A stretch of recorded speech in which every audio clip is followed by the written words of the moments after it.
and today I am doing a surprise pop-up very much in the tradition of today's theme for writing sprints, which is ADHD consistently inconsistent.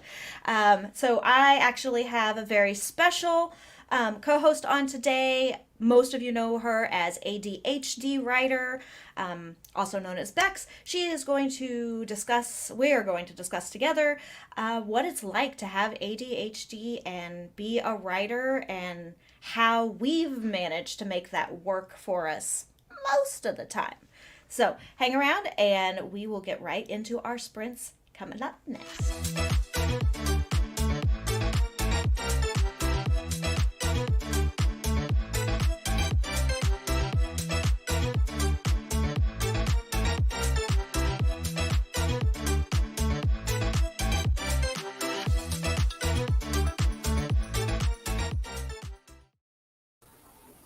Hey! My very special guest today, Bex! Hey guys! Oh my god, I love your intros. They're always just so like hype. I find that like I'm super like energetic like right at the beginning of all my streams, no matter when they start, and then I get a little more low key with my writing as I go on, because my focus switches from like being on the stream to doing the writing itself. Right. So like, and I'm like boop boop boop, and then like I just notice my energy just kind of.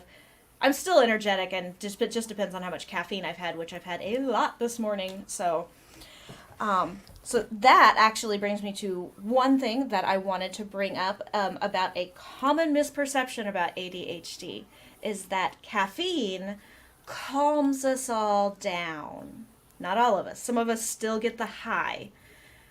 It's stimulants that calm our brains and let our brains slow down, but not necessarily our bodies.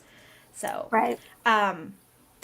So why don't you tell folks a little bit about yourself, Bex, and your experiences with ADHD and why your channel is called ADHD Writer?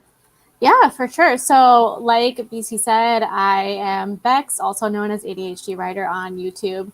I know a couple of you are subscribers of mine. So hi guys, I miss you. I can't wait to be back in January. But yeah, I got diagnosed with ADHD when I was 21. And I was like that nerd in high school who didn't drink, didn't party or anything. So I was so ready for my 21st birthday to come around.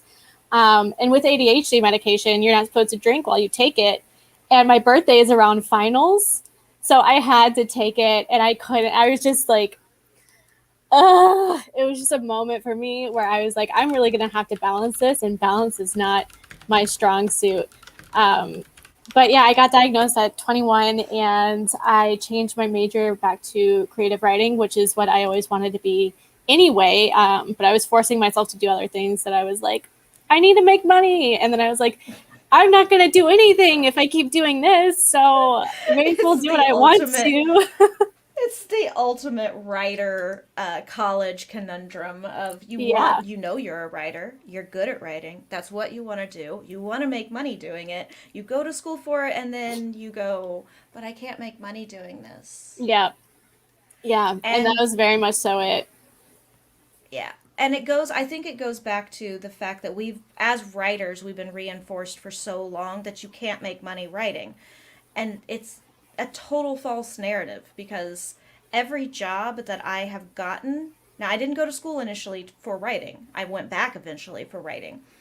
But I didn't go to school initially for writing because I was told, while my family was very supportive my whole life, they were like, just have a backup plan. Always have a backup plan, a viable career. Yeah. And I was like, okay, I have to believe this. But every job that I have had, I have managed to leverage my ability to write, to market, to just be creative in general and kind of think outside the box as far as like creative ideas. I've managed to leverage all of that in my jobs and kind of maneuver myself into a position with those jobs where I actually got paid to write. Right, and yeah. So every time my job turned into that, I would text my mom and text my big sisters and been like, getting paid to write, by the way. Told you. Told you I could get paid to write. Told you if anybody was going to do it, I could do it, damn it. But that false narrative with writing and what kind of a career you can have with writing, I think goes very nicely with having ADHD for a couple reasons. We're told unless we act normally, neurotypically, unless we can compromise and we can conform to like neurotypical standards and life and how things are done, we're not going to succeed. We're not going to get paid, so to speak. And it's just one of those things where it's absolutely not true. I mean, Right. Right. And yeah. ADHD goes so well in with that. I think specifically with creative endeavors, it helps so much if you can switch from task to task. So if anyone's going to make it in a creative field, our brains are probably more geared towards that sort of thing because we are really great at switching tasks, or like really honing into a task that we really, really enjoy. So if you're going to be good at it with ADHD, you're going to be really good at it. You're going to be just so good Yeah. at it. I agree. I agree. It's very much a thing where with ADHD and being creative, whether you're an artist or a dancer or a writer, whatever it is, if you're some form of creative, ADHD is a superpower for being a creative. And I'm not saying that you have to have ADHD to be a good Right. creative. No. You do not. You absolutely do not. But it can be very helpful if you know how to manage it. Right, If that's you the know your thing. That's the tools. key. You really have to know that, and like that's why getting a late diagnosis was so devastating.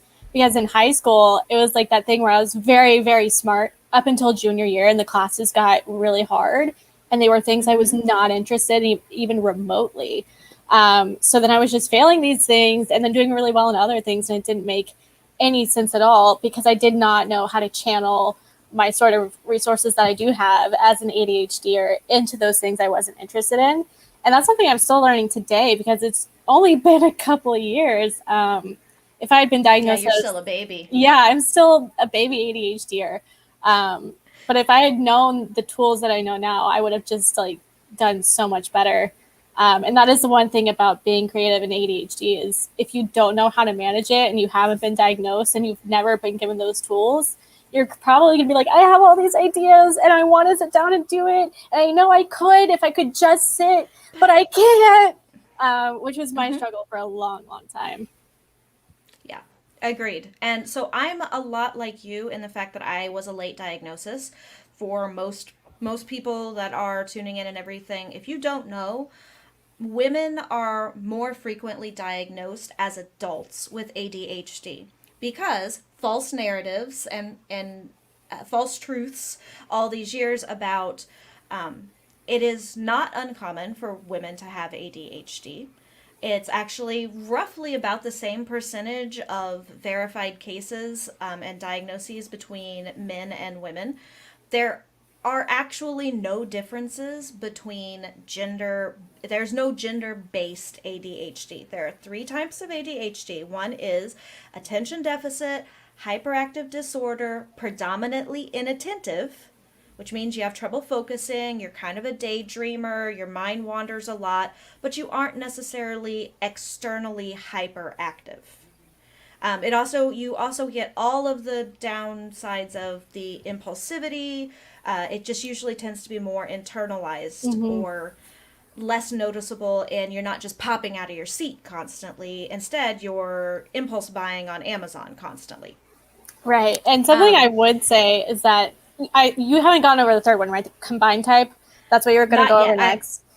Well, yeah, because the second one is the one that people traditionally think of, Oh, which yeah. is more associated with boys, with males, as being Mm-hmm. hyperactive, which means that you are externally bouncing out of your seats, you fidget all the time, you can't sit still, and or you have aggression. Those are what are more like associated with a male diagnosis, but women can have them too. And there's also the bonus of combined ADHD, Mm-hmm. where sometimes you can't sit still, and sometimes you're just a daydreamer and you don't have the physical energy. And that one's a bitch to overcome. I feel. I don't have both, so I just have the predominantly inattentive. Hey, Maya. Maya. I would, Okay. and this is, yeah, we are talking about ADHD, Megan. Yes, uh, yes. And Maya, yeah, that's what we're going to go through. And Bex and I are going to discuss late diagnoses, the symptoms of, and things of that nature, and kind of what led us to being diagnosed. And maybe it'll help out mhm, others. And also how the hell we deal with it as writers. right. Yeah. So I was going to just mention that first of all, I'm not a doctor or a professional in this field. Oh, If you would yes, like we an should official both mention that. diagnosis, please go to a professional because there are tons of things that can present as ADHD that aren't. For me and all the people I've talked to and all the research I've done, I'm convinced, and this is my unprofessional opinion, so don't take this as, God's word. I'm convinced there's only combined type and that women have been conditioned as we grow up to be calmer because the way that my fidgeting Same. like presents is very much so like I crack my knuckles, I like pick at split ends, I pick at my nails. And I've been taught like do not get up and say the thing that you're thinking, even though you're thinking it, you really want to say it. And like with my brothers, it was very much so, oh no, you're just funny. You're just a class clown. Like you're just so out there and wacky. And with me, it was like, Rebecca, that was inappropriate and mean. Don't say that. I'm Yeah. convinced personally that there's only combined type and that it presents differently based on how you were conditioned growing up. I also happen to agree. Societal norms and standards are as much as our generations are trying to break them down and strip them away. I mean, we're doing it as fast as we can, It but takes time. It takes so much it time. takes time. It takes time to evolve as a society, even though it happens, quicker than evolutionary, like quicker than biological. Right. But it's one of those things where, yeah, as if you are raised female and you are set to expectations of being calmer, quieter. If you are loud and boisterous and obnoxious, you're dressed down for it. You're punished for it, which goes on top of the fact and can double up with the fact that most people may not realize, but most individuals with ADHD, even if they're undiagnosed, receive so much criticism and rejection and correcting of their behaviors and the way they think, the way they process information, and it comes out of their mouth and they regurgitate it to people. We get dressed down for it and punished for it for so long that we become more susceptible to rejection and criticism later. We become more sensitive to it, which is actually called rejection sensitivity disorder, which I don't know if you have, Bex, but I Oh, have I in spades. definitely have it. I definitely Yeah, have it. yeah. It's it not everybody with ADHD has it, and not everybody Right. with rejection sensitivity disorder has ADHD, but it is a very large component of ADHD, and it is considered kind of one of the sub conditions or like offshoot conditions associated frequently with ADHD. It's also associated with trauma and neglect and things of that nature. But a lot of people could state that growing up with ADHD and being constantly corrected and critiqued and criticized is a form of trauma. It is Mm-hmm. emotional, it does take its emotional toll. So there is trauma there. So yeah, there are yes, Morgan, I'm glad. I've been wanting to, just to let everybody know, the reason I'm getting into this more and wanting to do more of these, so anybody that has and wants to do mental illness associated with being a writer and how to manage that, that's the direction I'm wanting to go with my stream more. I'm still, of course, going to be having just regular old writing sprints and talking about marketing and writing in general and publishing and stuff like that. But this is what I want to do because, like Bex, I was diagnosed very late in life, and I don't know if all of you know, but most of you know, I'm 40 years old. I wasn't diagnosed until 5 years ago at the age of 35. And the reason I call everybody my weirdos, most people know from my branding, is because I was called a weirdo growing up. My family, they used it more affectionately, but they knew I was different. They knew I was unusual. I thought differently, I acted differently, I liked really odd things, and they couldn't figure out why. So they just thought, well, affectionately, they were like, this is our baby sister. She's just a little bit of a weirdo. She's kind of weird, but we love her anyway, and you'll come to love her too if you just give her a chance. And so couldn't figure out. I've suffered with depression and anxiety, world class anxiety, and depression and nightmares. I have PTSD, complex PTSD, even. Um, and all of this stuff, I could not figure out why, in all my behavioral therapies and all my medications that I take, in all of my self care and self healing and reflections with myself, was I still failing to get to work on time, to have days where I could even get out of bed because my thoughts just raced so badly. And it's because I knew next to nothing about ADHD. Mm-hmm. Come to find out, once I got diagnosed, one doctor, one therapist actually somewhere said, I think you should get tested for this. I can't do it, but I'll send you to a friend and they can do it. And I think you should get tested because I really think you have it. And as soon as I took the test, the doctor was like, click, click, click. I just clicked off every box you have. Mm-hmm. Like every box on the ADHD test, and wrote notes in the margins. And I was like, so I have it. And they're like, you very, very much have it. Well, when I finally told my family, I was like, come to find out, all this crap, stimming, hyperfocus, inability to focus, my inability to get anywhere on time, all of that stuff was all because it stems mostly from the ADHD, and it just feeds into these other mental illnesses that I have. Mm-hmm. And my mom was like, when you were a kid, and I took you to therapy as a kid because you were having all those bad dreams. You remember that? I was like 8. And I was like, yeah. She's like, they mentioned you might have ADD because that's what it was known as, Right. back in the day when I was a kid. 32 years ago, Jesus. But she's like, but I kind of just shrugged it off because you weren't hyperactive. Mm-hmm. And that's what was associated with ADHD.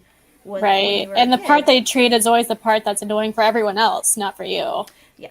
Yeah. It's the external factors on your environment. That's what they treat for. Mm-hmm. They don't treat if you're a halfway decent student, which I was until, like you, Bex, about high school, where I really started really struggling because things got harder, but not because they got harder per se, it's because they got less interesting. Yeah. Less, how can I make this help me or be interesting for me? It was just this is a necessity you have to have before graduation.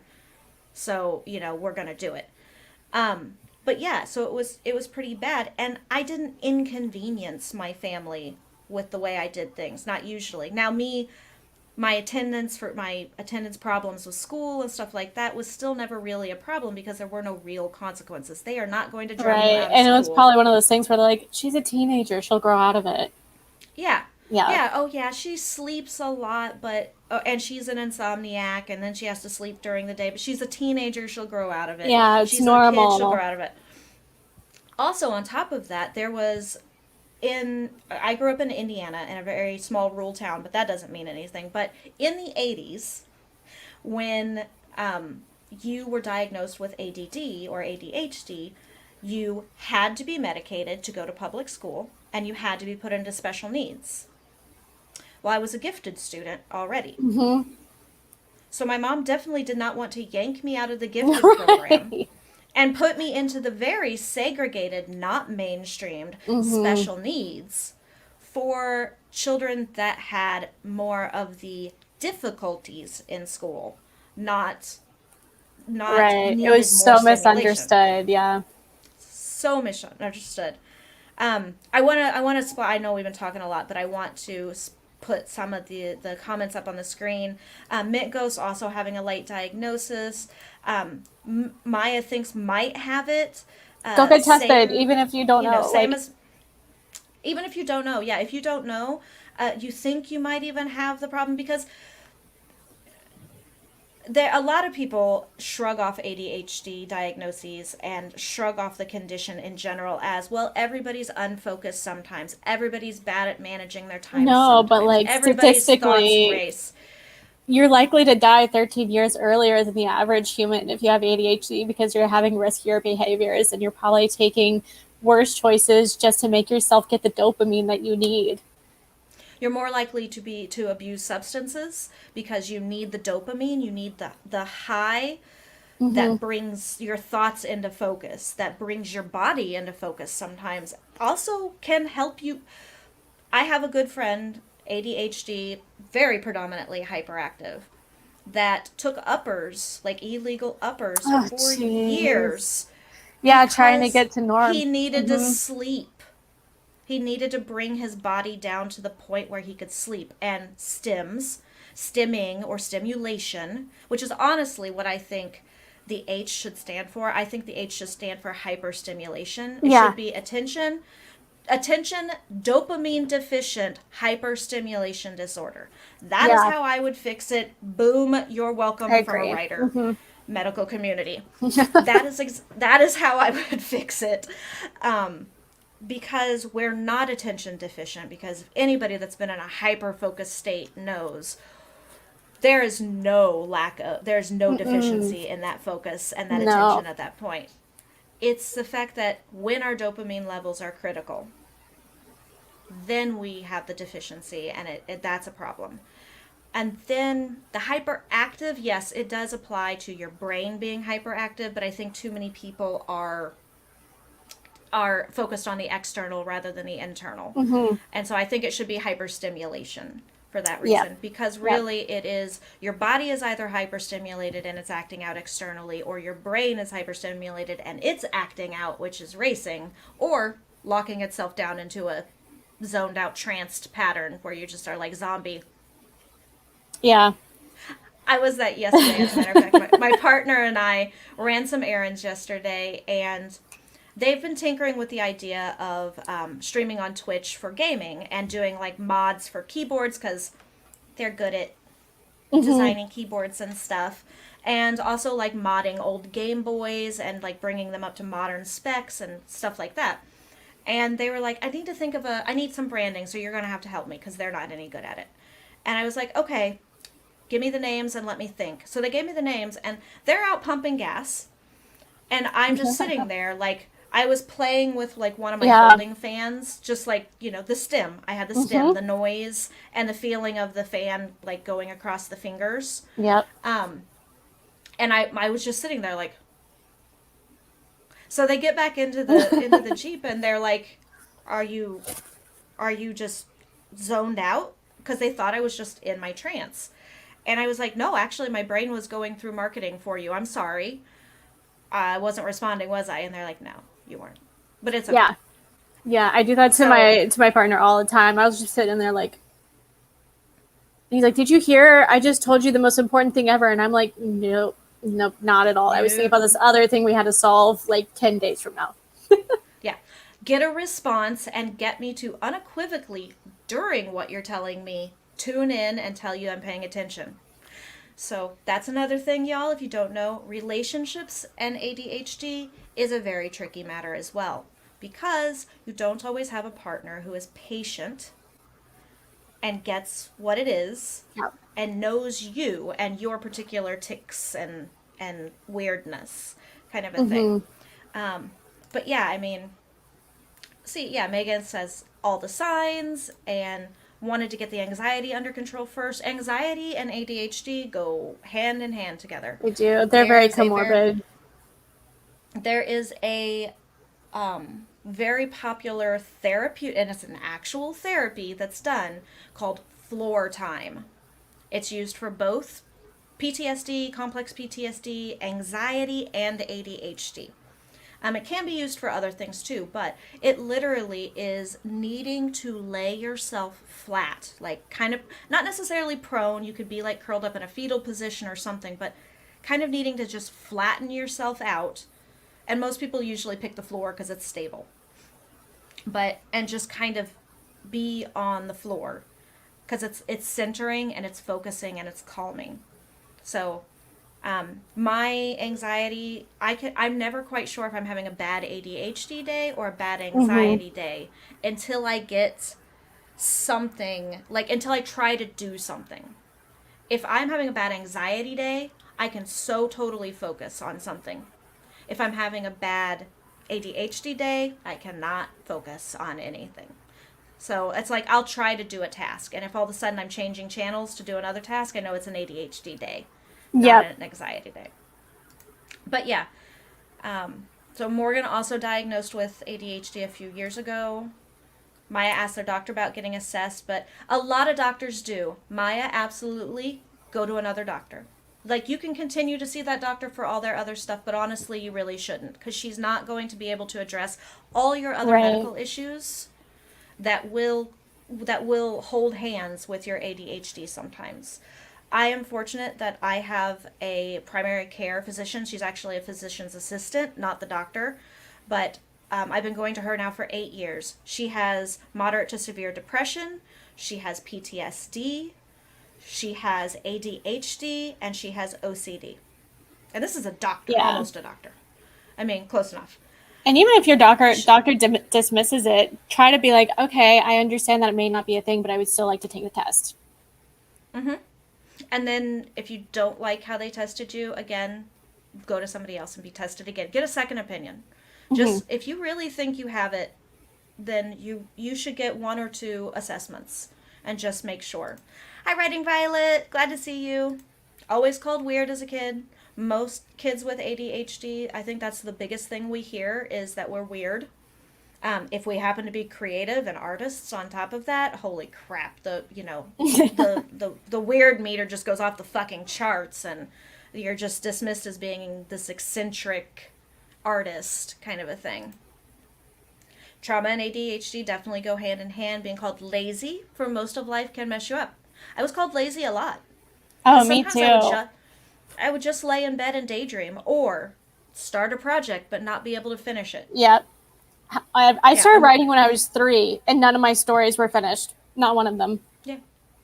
So, according to my mother, I started writing incredibly early as well. As soon as I could form sentences that put together kind of a little bit of a narrative, started writing. I did officially finish a novel, and I use that term very loosely because it was like 30 pages front and back handwritten at 8 years old. But it had a complete 3-act structure. It had character arc. It had all of that stuff. I still have it. It's terrible. One of these days, you all might get me high enough or drunk enough to read it. Yeah, but my inability to finish tasks that I'm not interested in, that became the problem. And I didn't notice it really. I mean, I noticed it in school, but I didn't notice it really until I started really struggling with jobs as an adult that were less menial, that were more like project management and needed the focus and had a timeline to them, kind of a thing. So, but being called, I was called lazy all the time. Me too. I've been fired from jobs because they thought I was lazy. Yeah. Or for my attendance issues. It's really frustrating because it's something that, I don't know if you have done this, BC, but I've carried that with me. Like, whenever I'm not doing something, I'm like, you are so lazy. Like, how dare you not be productive right now? You are, like, everyone else is being a productive member of society, and you're sitting here in your little, like, bubble. Yeah. It's so frustrating. Exactly. So frustrating. Exactly. It's very important for, I think, those of us with ADHD to make sure that we have... Okay, so they're always talking, and like when you stream and when you do things like that, to not put all your eggs in one basket, to make sure you have multiple revenue streams, have multiple productivity streams as a person living with ADHD. And that's one of the things that I want to talk about next. I want to go ahead and do a sprint because we did say we were going to do some writing sprints, although I think you and I could just talk about this solid for 2 hours. We did say we'd do a few of those things. We should. But that's one of the things I want to talk about next is how you and I have managed to live as a writer and as a successful adult most of the time, because everybody fails sometimes. But how to do it with multiple productivity, multiple feeling enriched and feeling like you're being productive, tips and tricks and stuff like that. So I guess I want to talk a little bit about routines. Yeah. and adaptability next. So I want to get through these comments really quickly, and then we'll do a writing sprint of say 15 minutes, since we're just kind of getting started today. Yeah. For the first one, cool. And then we will do. And then we'll come back and we'll talk a little bit more about those. So Sounds yes, good. being on the spectrum too, Morgan, is a big deal. Growing up undiagnosed is horrible. Undiagnosed with multiple undiagnosed, things. Yeah. PTSD was not a thing when I was a kid. And here's the thing: is I experienced the trauma and had the post trauma and everything as a kid. So PTSD wasn't really talked about until the mid '90s, and we'll get into that. But due to the first Iraq War and the soldiers coming back with PTSD, and then it became an actual thing. So we'll get into that a little bit too. But I'm glad that you can relate, Mint Ghost. I'm sorry that you have had to go undiagnosed if it's the case, but the sooner you find out about it, the better, and the sooner you get diagnosed, the better. It's uncanny to hear it from somebody else's mouth. It really is. There are phenomenal resources I've actually put down in the box below. First of all, ADHDWriter's channel, Bex's channel, that you should totally go check out.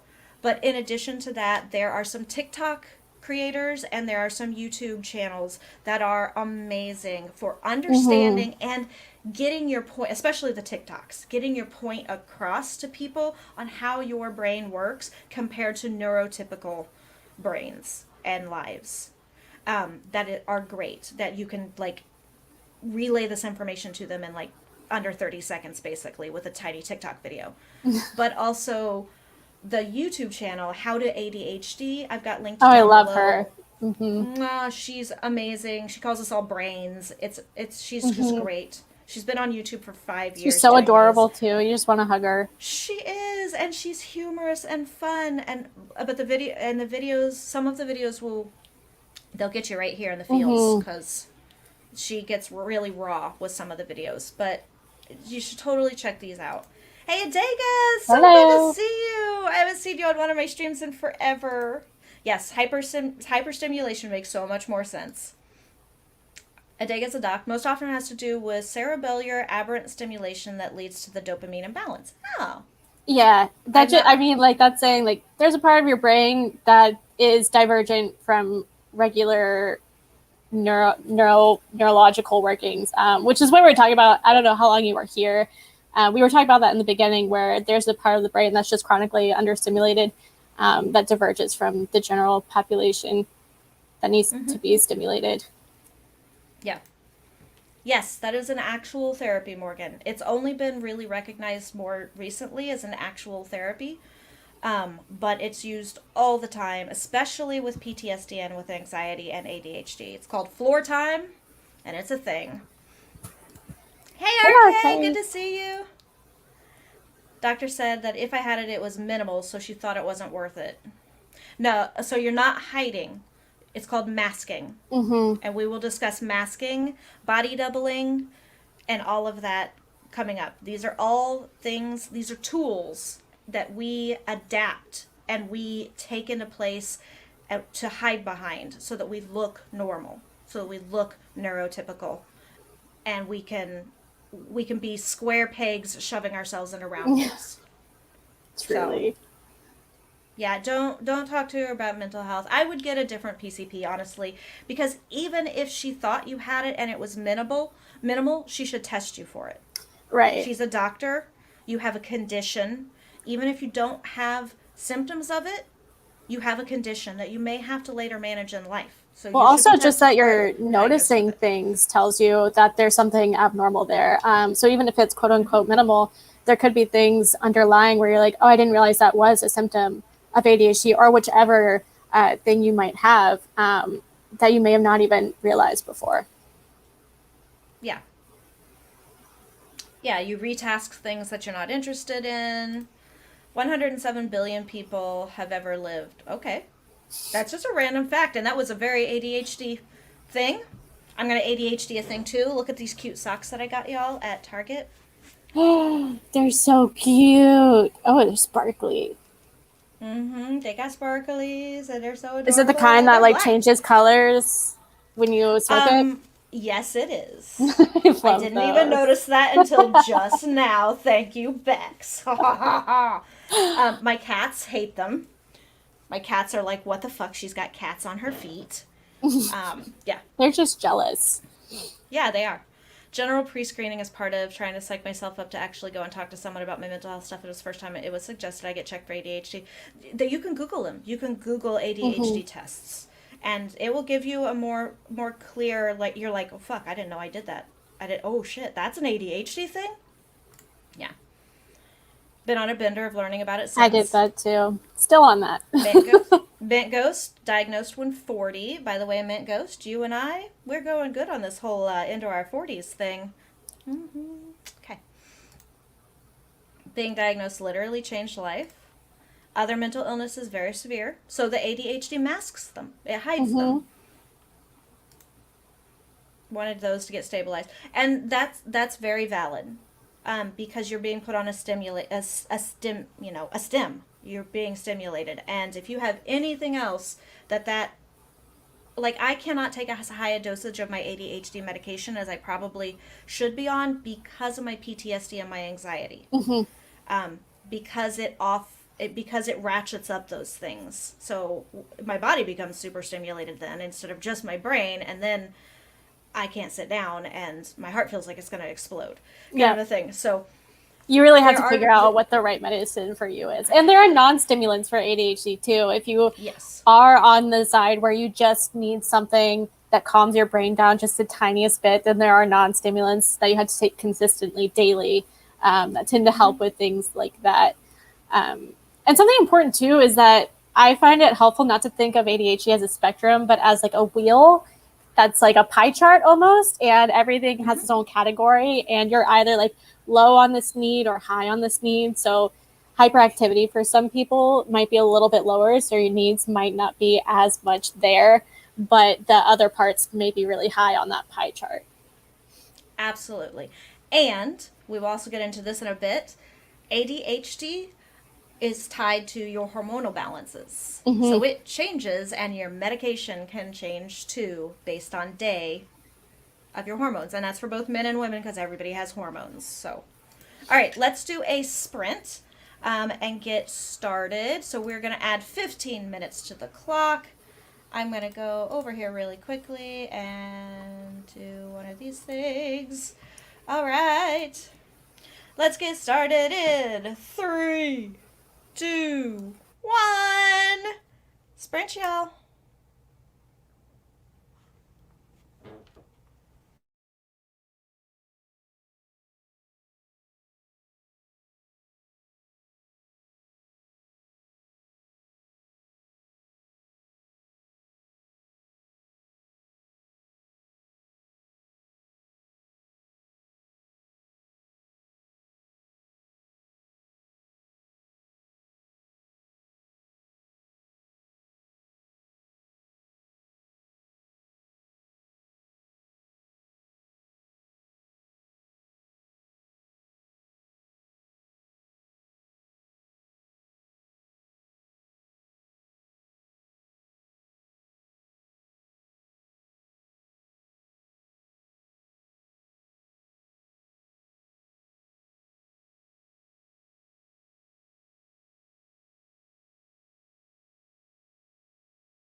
Beepity beep, beepity beep, beepity beep, y'all.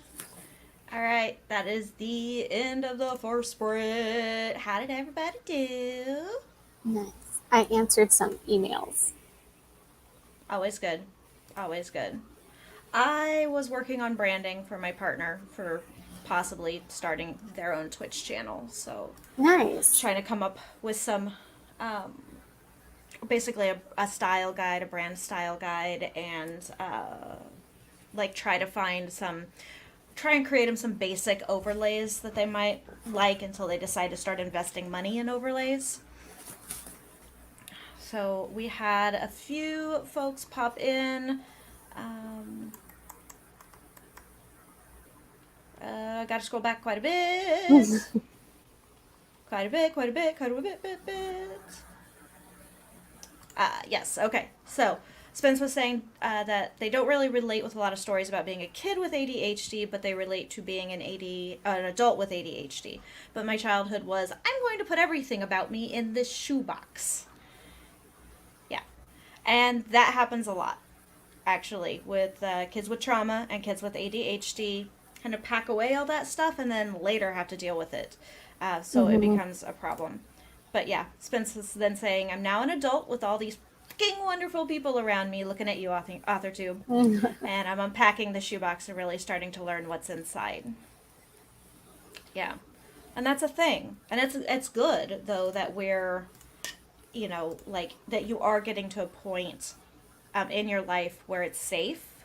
Yeah. And where you're comfortable and you can tackle those, all that stuff from childhood. Because we all come out of childhood with a ton of fucking baggage.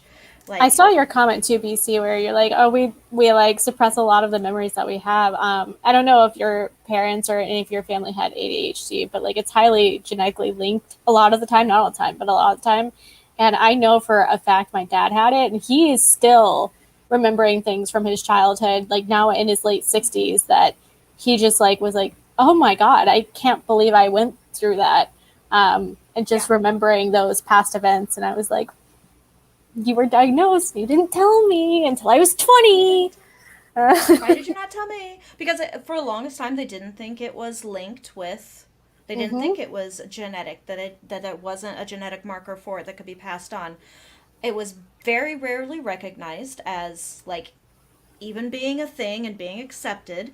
It was even less recognized in women. And on top of that, they didn't think it could be passed along. Like, they didn't think substance abuse could be genetic either. And we've learned that it very much can be. So it's a whole bunch of stuff. And I know my biological dad, that's where that marker came from. Yep. I know it's where it came from. If you look at, like, if you just have ever met my mother or anyone on her side of the family, with the exception of having a whole lot of bipolar and depressive disorder, they are your buckled down, nose to the grindstone. They can focus when they want to. They don't have issues with that. They have a ton of other issues. But my biological dad, no. He may have never have been diagnosed, but everything was there. Yeah. Impulsivity, highly creative when he was interested in something. Could hyper focus on the most the most minutia on the face of the planet because it fascinated him. So all the markers and all the signs were there. I didn't even make that connection with him until after he had died, because he died from his alcohol abuse, from cirrhosis of the liver. So he ended up dying fairly young, even though they had me when they were older. I didn't have a very good relationship with him. That was some trauma from childhood too. But in later years, after he had been diagnosed, he kind of made more of an effort. So I told him we were square by the time he was done. We were square. But it was one of those things that I didn't even put that together until like 2 years ago, after he had died, that he even had ADHD, and that was after, like, 3 years after I had been diagnosed. Yeah. And I was like, I should have seen this. Like, as soon as you said, does anybody in your family have ADHD? I should have been like, yeah, Everett, yeah. Not my dad. Definitely had all these things, I also wonderfully get my bone structure from him, so yeah, I gotta thank him on some parts.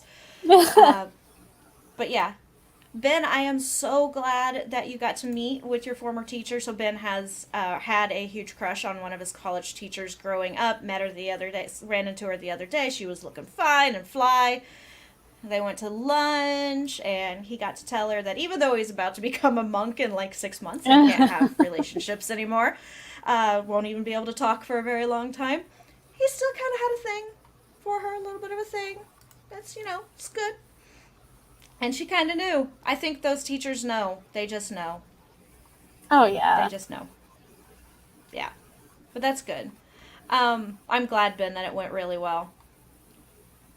Yeah, yes, there's a lot more research lately with the expansion of research, especially into the autistic spectrum, of there being a lot of links between having ADHD and autism, or having markers of both and being somewhere on, like Bex was saying, ADHD. I don't feel that being on a spectrum is quite right with it either, but a wheel that is kind of constantly turning is a little better. But definitely autism, there are a lot of very, very similar markers. Yeah, there are a ton of, like, the stimming thing is one thing that's way overlapping. And also just like the emotional thing where it's harder to control the emotional states. It's so difficult. Yeah. So, I want to talk about emotional deregulation and regulation a little bit. That was one thing that I never realized until probably, I'd say, even this last 6 months. Yeah.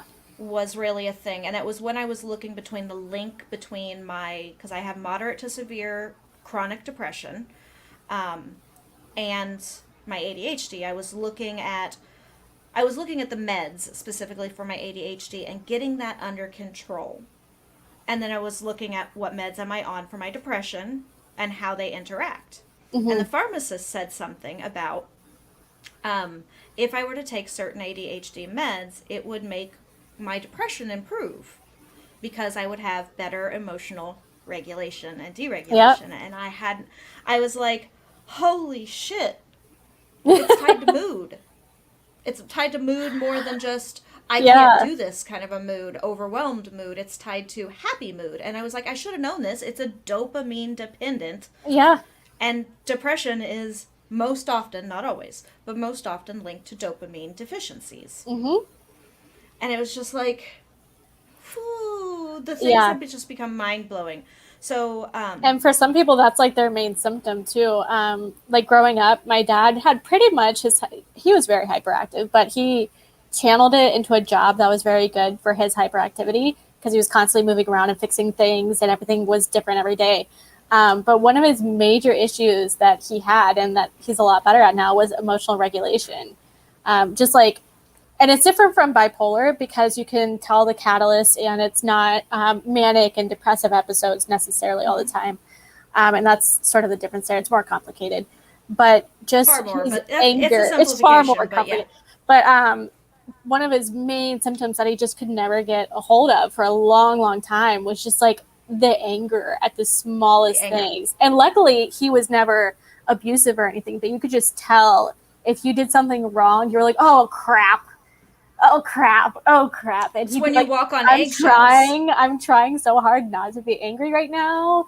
And you're like, I'm just going to go in the other room. Just going to go. And he's like, yeah, that's best. Yeah, it's just don't be in my sight for a little while. Let me get this under control. And it was good. He had enough, because a lot of people that grow up undiagnosed or even diagnosed with ADHD, they never get a hold or an awareness of that emotional deregulation, and that they can't. I know I overreact emotionally with anger, but it's usually not anger at another person. I internalize the anger and I just become that seething ball of hate for a little while, and then with anger, that triggers a guilt complex in me. It triggers a shame. And I burst out and become emotionally despondent and cry and become self-hating. Me too. 100%. All sorts of wonderful things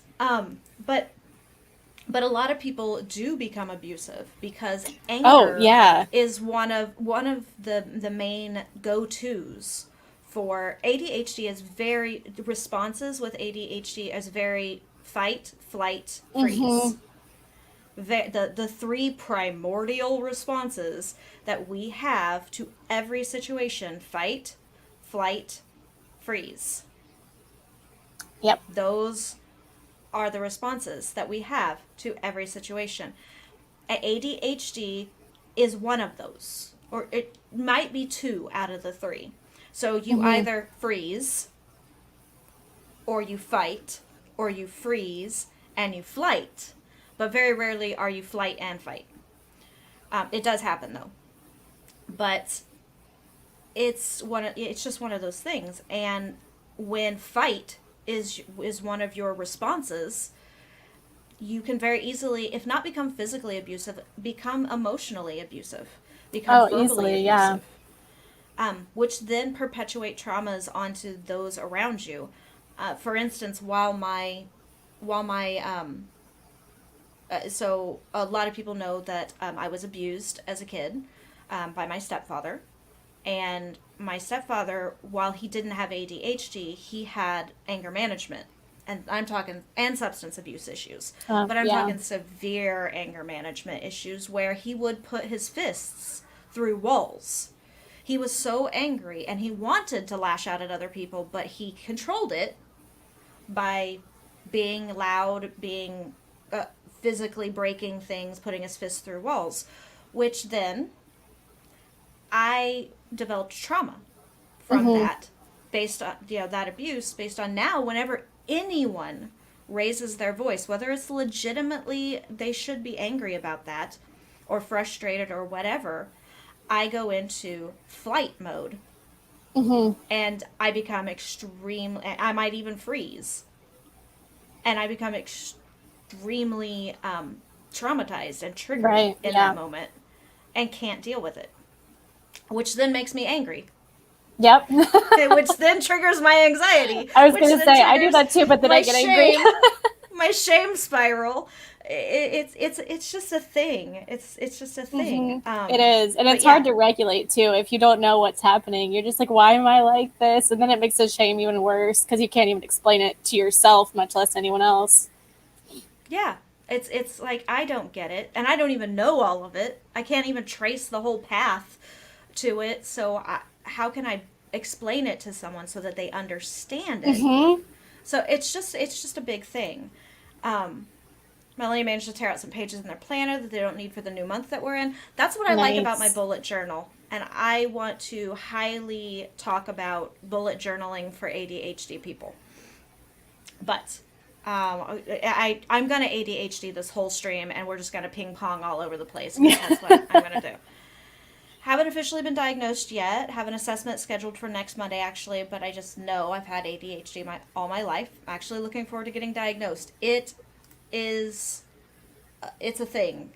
I'm sure if you feel it down in your jellies, then you probably have it. If everything Hmm. lines up and the Hmm. cosmic tumblers almost click into place with that diagnosis, because they will never click into place. Um, well, they will for about, I don't know, 0.36 milliseconds of racing thoughts, and then it's gone, and you can't ever get it back. But if you feel it that deep in your jellies, then yeah, it's a thing. Be 38 when you have the assessment next week. Women almost always get diagnosed later. Yep. Almost always get diagnosed as adults. And At symptoms least, often get worse for women when they're older rather than get better too, yes. unfortunately. Also because tied to hormones. Hmm. Our hormones change and they Fun. get very drastic as women get older. Our hormones get so drastic and they spike and they dip and they fluctuate, and it can be a in the moment kind of a thing, like 1 second apart. You could be overheating and freezing in the same thing. So that means your hormones are fluctuating, which means your ADHD is fluctuating as well. Hi, Kibby. Good to see you. Hey. Popping in after some work, which is good. Always glad to see you. Spence is working on notes for a Vela project, a Midwest Gothic short story, penny dreadful like thing. Yeah. Plus, Bob's Burgers meets Letterkenny meets Lovecraft. I must read. And made a note in your Bujo about Ko-fi things that I might want to do. Nice. Ko-fi things are good. I have a Ko-fi. See it down below. If y'all want to support the channel and everything, I appreciate it. You can also find me on Twitch, and I am an affiliate over there, so you can come and support that way too. But supporting us here on YouTube keeps me producing content on YouTube as well. So, oh, wait. I meant to do this. Wading through recent bipolar diagnosis as well. Fun stuff there. Bipolar often... ADHD is often misdiagnosed as being bipolar, as having bipolarism. Because of the extreme manic-like episodes of the hyperfocus or the I'm frozen in place because I can't make my brain stop. So it looks like you're depressed and can't get out of bed and can't clean your clutter up and can't... Yeah, and it's worse when you can't even explain why you don't think you have bipolar. And you're like, I wish I could explain what's happening in my brain. Like, I have it. I have the picture there, but I just can't project it to your head. Just please believe me. And I can't even make it come out of my mouth. Just believe me. Take my word for it. Yeah. See, they should have tested you. If it was definitely they really in the family, they really should have tested you. Both sides have it from me too, and everyone thought it was normal. Yes, autism is another thing that because unless you are deep in the spectrum for being autistic as a female, autism they have actually seen that it is less predominant in assigned female at birth, biologically female. So they have actually found that. But doesn't mean you can't be on the spectrum. You just, anyway, emotional regulation. That talking about group therapy gets talked about a lot in group therapy for a lot of different reasons. But not in like common media. Like everyone I talk to is like, I didn't even know that was a symptom. And for me, it's one of the biggest symptoms. I'm like, yeah, you really don't understand. Yeah, well, I mean, the emotional regulation it's just the fact that our emotions are getting channeled physically almost, rather than just feeling them. It's just going straight for our muscles. Like we either become physically enraged, we hulk out. Yep. Or our brains become so hulked and we go into verbal smash mode. So yeah, it's a thing. It's very much a thing. 750% rise in women getting diagnosed with autism. I believe it. 100%. I just believe that diagnoses for ADHD and autism are going through the roof because we're more aware and we are actually more accepting now. Well, also we're understanding like women have different tells because of the way we're raised and also our hormone fluctuations. So of course it's going to go up. We look more at the science behind it now, but on top of that, we also look at the societal impact now because millennials and Gen Z, no matter what you want to say about our generations, we are becoming more aware of all of the moving components that go into society, not just the I work hard, I do what I'm supposed to do like thing. So yeah, so more people are seeing it. Twitter, yeah, it's a big deal. 787% on the rise in the last 20 years from women getting diagnosed with autism. It is. And definitely it's fight, flight, freeze, or fawn. There is fawn. I feel that fewer people know of it and go into it, but yes, it is. It's where you become pleasing and appeasing and pacifying. Basically, you roll over and show your belly. You become docile, kind of a thing. Which is like, but it is the typical like female abuse response. The stereotype of the female abuse response is to please the abuser. So that's, I really like that they added the fourth one on. The fawn. Rather recently, I think. Very recently, within the last couple of years. Yeah. Yeah. Also, it is a clear sign of masking. for ADHD to become a people pleaser, to appease others, basically shoving our square selves into the round holes because it makes the outside world happy, even though it doesn't make sense to us. We will force ourselves, many ADHD people will force themselves to the point of exhaustion and have nervous breakdowns, mental breakdowns, go like suffer physical exhaustion and have to be hospitalized for it because they're trying to maintain normality. Yep. And functioning in a neurotypical manner. Or just be in a constant state of freeze for like weeks at a time. That's where I was like a month ago. I was just like, yeah, you're almost catatonic. You're almost catatonic. You can do just enough that keeps you functioning, like eating or drinking, going to the bathroom, those things. But for the most part, you're just out. You're just out of it. It's very common for people who experience trauma, especially as a child. I love all of the I feel so scenes. Yeah, me too. I'm so glad. I'm so glad. I knew this was going to unpack a lot because there's a lot associated with ADHD, and most people who have ADHD have something else, especially trauma. Yeah, there's so many comorbidities with it. Yeah. That it's just like it just becomes a thing. For the past 3 years, Melanie thought they were dealing with GAD and major depressive disorder. General anxiety disorder is GAD, for those that don't know it. But really, the anxiety has been a symptom of the bipolar, too. And along with that diagnosis, they said that their depression is bipolar depression, which makes so much more sense. And for people that don't know, there are different types of bipolarism. I've said that before. Yep. I feel I'm learning how to human. I tell people that all the time. I was like, me too. There are days when BC is not a human, and I'm not a human being. And my partner tells people that. My partner would be like, she's just not a human today. Yeah. So, she couldn't come to this even though she'd been looking forward to it all week. She can't human today. And most of our people are very, very accepting of that. Yeah. There's skills that are so simple in context, but you never knew them because you never knew you needed them or you probably developed some skills that coped. And this is called masking. And I want to talk about masking a little bit more. Yeah. Yeah.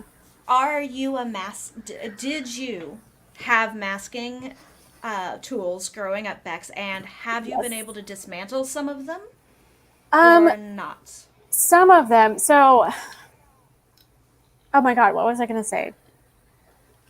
What was the comment that you were just on that reminded me of that?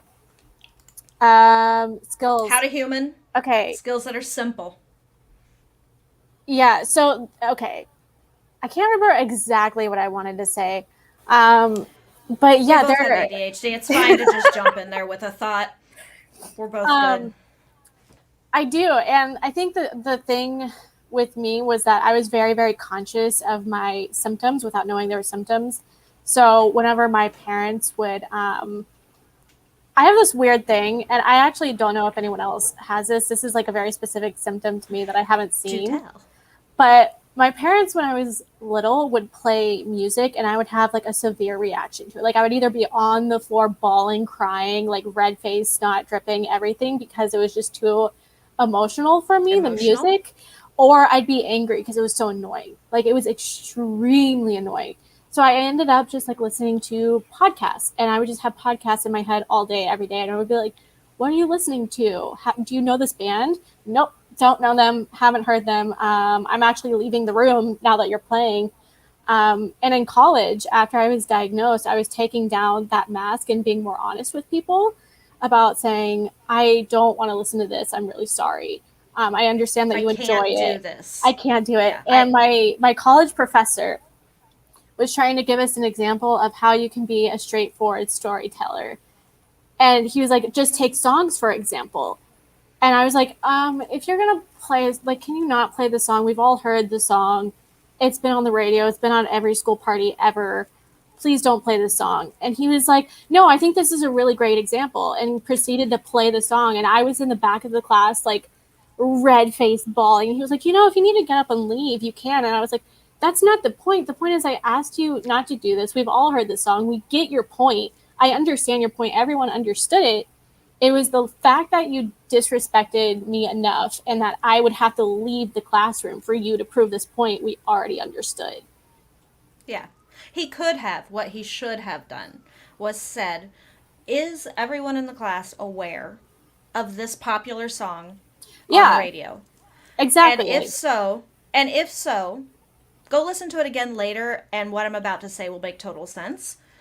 If you're not, please listen to it right after class so that what I'm about to say makes sense. So that we can respect that everybody may not be in the mood for music. Also, that would have pissed me off as a deaf individual. Would have pissed me off in class, been like, wait a minute, that is not that you're not accommodating. You're now excluding me from my learning experience. But I am also very vocal when it comes to, hey, wait. You have fucked up and you're now excluding me. Yeah. I do not like to be excluded anymore. I was a people pleaser growing up, and if people wanted to exclude me, fine. I'm still a people pleaser to a point. Like, there is a big difference between BC at home and BC on stream or BC out in public. I have slightly more, I hate to call it a performance because it is me. I'm not putting on a show. It's a curated version of you.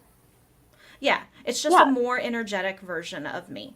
At home, I'm just as weird and awkward and goofball-y. It's just more low-key. It's just scaled back.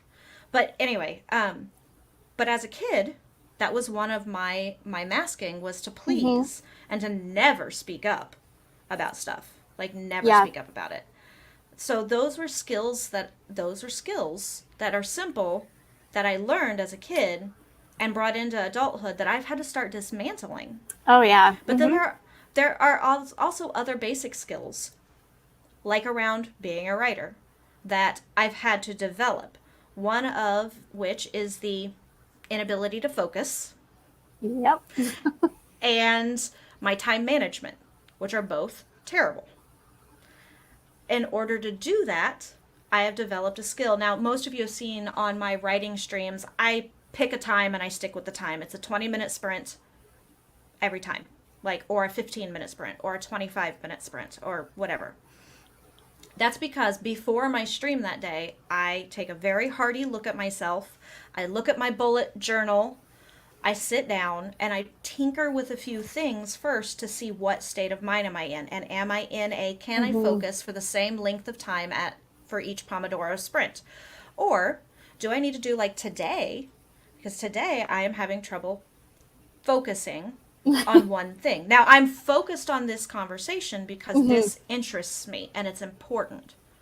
But I'm having trouble focusing on the branding for my partner for their channel. So I swapped between doing the branding and looking up different animated GIFs and looking up different sound effects and stuff like that, which I can use it all for doing their branding. I just can't use it all right now. But I in 15 minutes, swapped between 8 different tabs. Yeah. And didn't accomplish anything on any of them except for browsing. Because I know my focus needs to fluctuate today. So today, our timers are going to fluctuate. Yeah. Earlier we did the HK Darkwood's timer, which, by the way, I dropped her link in the chat. You should totally go see her for timers because they're amazing. And as far as 15 minutes. Oh, sorry. No, you're good. You're good. But then our next one, we're going to do one of Laura Nettles' Halloween timers for 25 minutes because I know I need that. So that's one of the tools that I've used. One of the skills I've developed is being self-aware of what my focus is like. And sometimes I need it pointed out to me. I think I'm doing okay. And my partner goes, you are totally having a day or a week. Like, they were kind enough yesterday to let me know that all week my focus has been shit. And I was like, I thought I was doing good all week. I've been getting a lot of shit done all week. And I realized I was getting a lot of little tasks done all week. Yeah. Not big ones. And I was like, oh yeah, it was nothing real big that I was doing all week. They were all short, real short really short productivity moments. As So far as yeah, masking goes, I mean, other things like the fidgeting that I wasn't aware was fidgeting, I've just stopped trying to hide it at this point. Like I used to do a thing in class where I'm like really sensitive right here, so I would just like be doing this a lot, or you like do yeah, this. in my palms like doing this, Mm-hmm. or like cracking my knuckles. And now I'm just like I don't care, like whatever I'm gonna do, I'm gonna do. Like leave me alone. That was a hard one to break down. And then I think the last big one that I still really struggle with is I'm a really bossy person in my head. Mm-hmm. Um, and not in But like the not way where I need to outwardly. be in charge, but like outwardly, yeah, I'm very much so like, oh, whatever you want to do, it's like fine, I don't care. People But pleasing. inwardly, I'm like, no, I have a plan and I know it'll work. Let me just do it. So now just being more of like, if I wasn't told to be more docile, I feel like I could have been this much more outspoken person, which in college was really, really great. When I was diagnosed, I was able to just like start a whole bunch of organizations and do a lot of things that I don't think I could have done if I hadn't have known that that was a mask I was putting on. Yeah, it is very much a thing that you're literally changing your persona like an actor almost when you have ADHD so that you can fit in, so that you're not rejected, you're not Mm-hmm. criticized, so that you can fit in with whatever group you're doing. It a lot of people with ADHD become chameleons of a sort because we don't necessarily want to be on the outside looking in. And that is where you can kind of start to see some divergence from being on the autistic spectrum Mm-hmm. and having ADHD versus having ADHD not autism, because a lot of individuals, not all, but a lot of individuals with autism, they don't have that component of, they know they're an outsider but they really just don't give a damn. Mm-hmm. I mean, it doesn't necessarily impact them. The only reason it impacts them is because logically it doesn't make sense to them, or emotionally, even because, yes, you Yeah. can have emotions and be autistic. It doesn't make sense to them. So that becomes where that is that's what bugs them. It's not the I don't belong sensation, it's the logically it doesn't make sense why I don't belong, Yeah. or emotionally it doesn't make sense why I don't belong. I So wonder you need to. what the chemical difference is. Like, is there a chemical difference in the brain that happens between autism and ADHD that makes that separation as well? I don't know, but I think if we have this conversation again, specifically talking about ADHD and its more recent findings being linked with autism, we should definitely invite Heather Dewey Patet, Mm-hmm. because she's become an autism advocate because her son Oh, is that'd be fun. autistic. Yeah, So she's covered a lot of autism stuff. So maybe we do another one of these at some point and that'd we be have great. I'd love that. have her in. We might have to do less of a live conversation. I know she has, and she's been pretty honest about him. She has some processing delay. She has a Mm-hmm. processing delay disorder between what she hears, what's in her brain, and being able to get it out in a timely fashion. So we might have Yeah, to do something recorded. But yeah, we'll that's ask her fair. what she. We'll ask her if she needs the accommodation or not, or just be a Yeah, really long stream and we give her lots of time to that'd be. respond. Well, she's here. She's here, so we can ask her. Really? Yeah, it's going Oh, on. hi, Hi. Heather. That's perfect. Great timing. Were your ears Speaking ringing? of, Speaking of, so yeah, if you did not hear that, Heather, we are thinking about possibly doing another ADHD stream as related to and as it ties in the more recent studies tying autism and ADHD together, especially in women. But I thought your expertise with your son and everything that you've learned over the years with autism would be interesting, because we're interested in the chemical components, if you know much about those, but on the differences between ADHD and autism. So, good idea. There we go.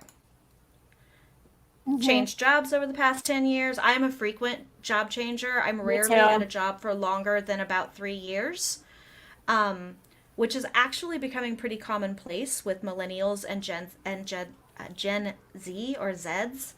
Um, most people are not at a job for more than 1 to 2 years now. not because it's ADHD, but that is a big thing. And I think it's recognized that more of us have ADHD than had before previously, and fewer of us are refusing to fit in that round hole anymore. Yep. So jumping around in jobs is good. Yep, I'm a frequent changer too. It's okay, Spence. That's okay. You can always catch the rest of the replay. You can always reach out to Bex or myself. Excuse me. That came out of nowhere. Independently, if you want to discuss more stuff more directly, that totally cool with that. Also, if you just need help unpacking, baby, I have been going through behavioral therapy and cognitive therapy, counseling since I was 8 years old. I know all the tricks and all the crap that we're told should work that doesn't work, and we've since relearned that doesn't work and everything. Still struggle with being a people pleaser. It's difficult for me to stand up and say something. I can stand up and say something, but what is in my head that I want to say, and probably what should be said, always comes out diplomatically. Yep. And that's because I want to still please people. And I know that alienating people makes them not listen to me. And that I won't make any kind of change or be effective in change. So, but sometimes to affect change, you have to alienate and piss people off. But I'd have trouble getting that little gap between being the peacemaker and being the change maker, because sometimes there's a gap between the two, and it's a thing because I'm still a people pleaser in a lot of instances. Violet used to be a big people pleaser, but now I pick battles. Learn how to stick up for yourself when need to. I have trouble picking battles because with my ADHD, I can see where improvement is needed, and therefore I want that improvement to be made. So I do have trouble picking my battles. My partner has to scale me back a little bit and go, is this a battle that's worth picking, or are you being the squeaky wheel? And the squeaky wheel is problematic. So, oh wait, hold on. She's got, okay, music.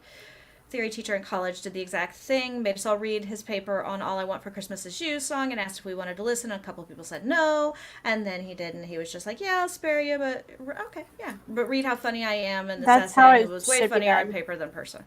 It's exactly how it should have been done, and most of us are, there are those of us who are funnier in person than we can be writing, and then there are the writers who are really funny on paper, but not so much in person. Yeah, that's the unfortunate bit. Luckily, this person only taught for, well, I guess unlucky for me, but they only taught for one semester, and everyone else agreed that they were a terrible professor in general, not just because of that one thing, but in general. So, in general, they sucked ass. So, yeah. Would masking be being different with everybody but those you're really close to? Yes, sometimes. Yeah. If you mask with everybody else, you're a chameleon with everybody else, but you can truly be yourself with certain people, you're still masking elsewhere. It's just with certain people you've learned that you're safe with them seeing behind the mask.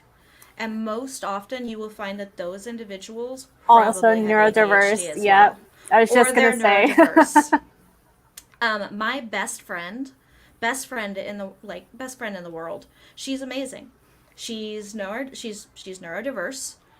I'm pretty sure she has some ADHD, but she's undiagnosed and can't get anybody to do it. But she is bipolar. She has anger management issues that are internalized, not external. She just has all of these other conditions and deals with mental illness as well as invisible illnesses like chronic pain and stuff like that. I can just be in a space with her. I don't ever feel like I have to clean my house or perform or entertain her in any way. I just trust that she's not going to give a damn if I am as low energy as like plankton on a like moss just sitting there. Yep. And she's not going to care. I know she's not going to care, and even if she did, she would tell me she needs me to be something. Yep. She needs something from me. She would tell me in advance.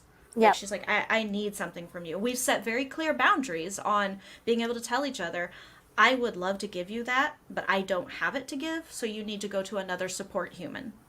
Yeah. And That's so that's important what we with call each other. friendships that last long term in ADHD relationships too. Because if you don't have that person, then it could be really frustrating to try and maintain a friendship.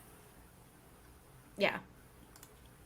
Yeah. Hate that others suffer or have trouble, but I'm glad we all have each other to talk to. I am the same. Like, On that I'm the note, same, and BC, I'm is there like a thing that helps you specifically with writing that is linked with ADHD or hurts you the most? Helps and or hurts you the most? okay. Well, yeah. Actually, my racing thoughts actually both help and hinder me. Yeah. My racing thoughts are my superpower when it comes to brainstorming and coming up with these elaborate series of books. Most people know that my book series that's out, the Metaphysical Chronicles series, it's paranormal mysteries, urban fantasy. I have 2 books that are out. I have a 3rd book coming out that I'm writing with Sako right now. That's getting ready to come out, and I have a 4th book that is needs to be re-brainstormed and outlined, but is ready to go. Already has a whole bunch of content written, but it needs to be kind of cannibalized and rearranged. And then I'm also 5th book is in the process of brainstorming at the moment because I can do all of that with my brain. Like, and I have 9 books in that series that are at least bare bones ideaed. Same with I have a dark fantasy, like high fantasy, dark fantasy series that I've been writing for quite a while now. It's just finding the time to dedicate to it's been the problem. Right. It's like there are only so many hours in the day at one point, kind of a thing. So it just keeps getting kind of put on the back burner because while it's a passion project and I can work on it just when my brain is just racing, I just don't have time for it and other things are taking priority right now. But it's also a hindrance because once I get to needing to outline and be far more structured, if I'm still in the ideas are just flying mode, I can't stop. Yeah. I can't turn it off. I've learned a few tools to be able to turn it off, like using floor time and doing free writing and things like that, like doing free writing or stream of conscious writing to exhaust my brain. And sometimes those will last a while. Like I can do stream of conscious writing for a solid 8 hours, not eat, not drink, not go to the restroom, not move. I'm not hyper focused. It's just I can't possibly type fast enough for the ideas to get down. Yeah. So I'm also dictating into a phone while I'm talking at the same time, and it's a lot of confusing stuff, but it does exhaust my brain to the point where eventually I can get into an outline mode. Yeah. Kind of a thing. So Right. so those are the 2 things. And you're very welcome, Mel. I'm glad that I can create this space and everything. I'm glad that Bex was all like, if you want me to join you for that chat, I'd be like, fuck yes. And I think that was one of the ironies of I was talking about wanting to do an ADHD stream and you popped into the chat. I popped in right then. And I was like, apparently I can summon people with my topic of Hey, it's worked twice at least already. It's worked twice now. We got Heather by talking about autism. I managed to get Bex by talking about ADHD and writing. Yeah. So it's just kind of one of those things like both left almost doubled incomes by leaving after the lawsuit and saying, wait, I missed something. Oh. Big Blue. Dangled carrots in front of everyone while you trained for a position you wanted. You gained the skill, but in my case, being female, no job. Ugh. Gotta say, anger is something I hardly ever feel. I feel everything else, though. Some people have trouble tapping that emotion. Yeah. And I mean, ADHD and every neurodivergency looks different for every person who has it. So, yeah. I'm wondering if that's because we gain new skills that we may not have if we stayed at entry level for 4 to 5 years and tried to get promoted up the ladder versus laterally. Easiest way to grow in salary. That's true. Yeah, pick your battles. That's okay. I'm not sure if you're still here, Maya, but thank you for being here. Yeah, with my hearing loss, I can't always, what I hear, I have to stop and sort out and process it, and then it takes me a minute to respond sometimes. Other times my hearing is okay. Yeah, sometimes I just hear Yeah. jumbles of words. I don't have hearing loss, but I do have like some sort of processing thing happening where the words do not sound like words. And there are little tips, little like verbal fillers that you can use other than and ah and like stuff like that that you can use that give you that time to process. It's also a trick with ADHD because a lot of times we have the theme song of Doug playing in our head instead of listening to what you were saying. Oh, we caught part of what you were saying, but not all of it because most of Doug's theme song was there, which led us to wondering more about, Patty mayonnaise and like going down who was the animator of that particular cartoon and what else did they do? Like those are the little rabbit holes, the little hamsters on a wheel that our brain gets into going in, and we're not actually listening, but we're hearing some of it, and then we have to put it all together and then come up with a response. And hopefully the response is accurate or makes any kind of sense whatsoever, or is an actual response that isn't just said in our head, and then 12 hours later you ask us why we never responded, and we're like, we did, and that's a whole other thing. Yeah. Too. So need to talk about doctors about the processing thing. I don't feel that I have hearing loss, but so sensitive to emotions that I pick up my callers' energies more so than their words. ADHD and being empathetic is very, very common. It's what helps us mask so well. It's what helps us be a chameleon, is we can match people's tone, their pitch, their energy levels, their emotions. And it's probably because we had to learn that at a very young age to get through conversations. Yeah.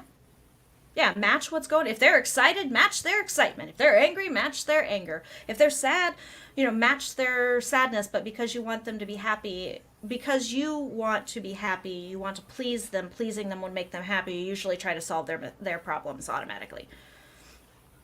Yep. I just described what is actually happening this morning. I actually have Doug stuck in my head, and I've been singing the Beats song. Yes, so Doug is the theme song that gets stuck in my head all the time. Like, it's the thing I find myself jumping to the most for some reason, and it's what's playing in my head almost chronically. There are occasional other things, but it's the big thing. It's worth the growing to leave. Literally had a recruiter show up on property in a dancing donut costume, left for a new company and promoted for 4 months. Nice. Yeah. Ayu, killer tofu. Yeah. For those of you who are not old enough to know what Doug is, Bex, I'm looking at you, honey. You really should go and watch the Nickelodeon cartoon Doug. It's way ahead of its time. That and Hey some Arnold of it. Okay. They're light years ahead. They are like, they should have been made now because it explains our generation so well. Supervisors tell us that if our callers are angry, yelling, to use a softer voice, which is so tough because, I tend to match people's energies. I don't match people's energies as far as anger, because anger is a place that it is an emotion I feel shame associated with. So I don't usually match for anger. I become one of those people that become sickeningly sweet, though, when you're angry, so that you just feel like you're kicking a puppy when you're angry with me. And it works, although it does have the negative effect and enrages, some other people, turns people into reavers versus calming the population. And yes, that was a Serenity Firefly reference. You're all welcome. Hey, what you doing? My dog just popped out of the couch. Hi. I wish you guys could see him. My Void is sleeping on these like black chiffon curtains that I just threw on the floor the other day. Oh yeah, literally popped out from under the couch. Yep, there she is. Bye. Okay. Oh no, bye. Okay, I do not want to be on camera. Human, what the hell? It's like, Mom, sleeping. You didn't even ask. I have bedhead, and there was no consent given.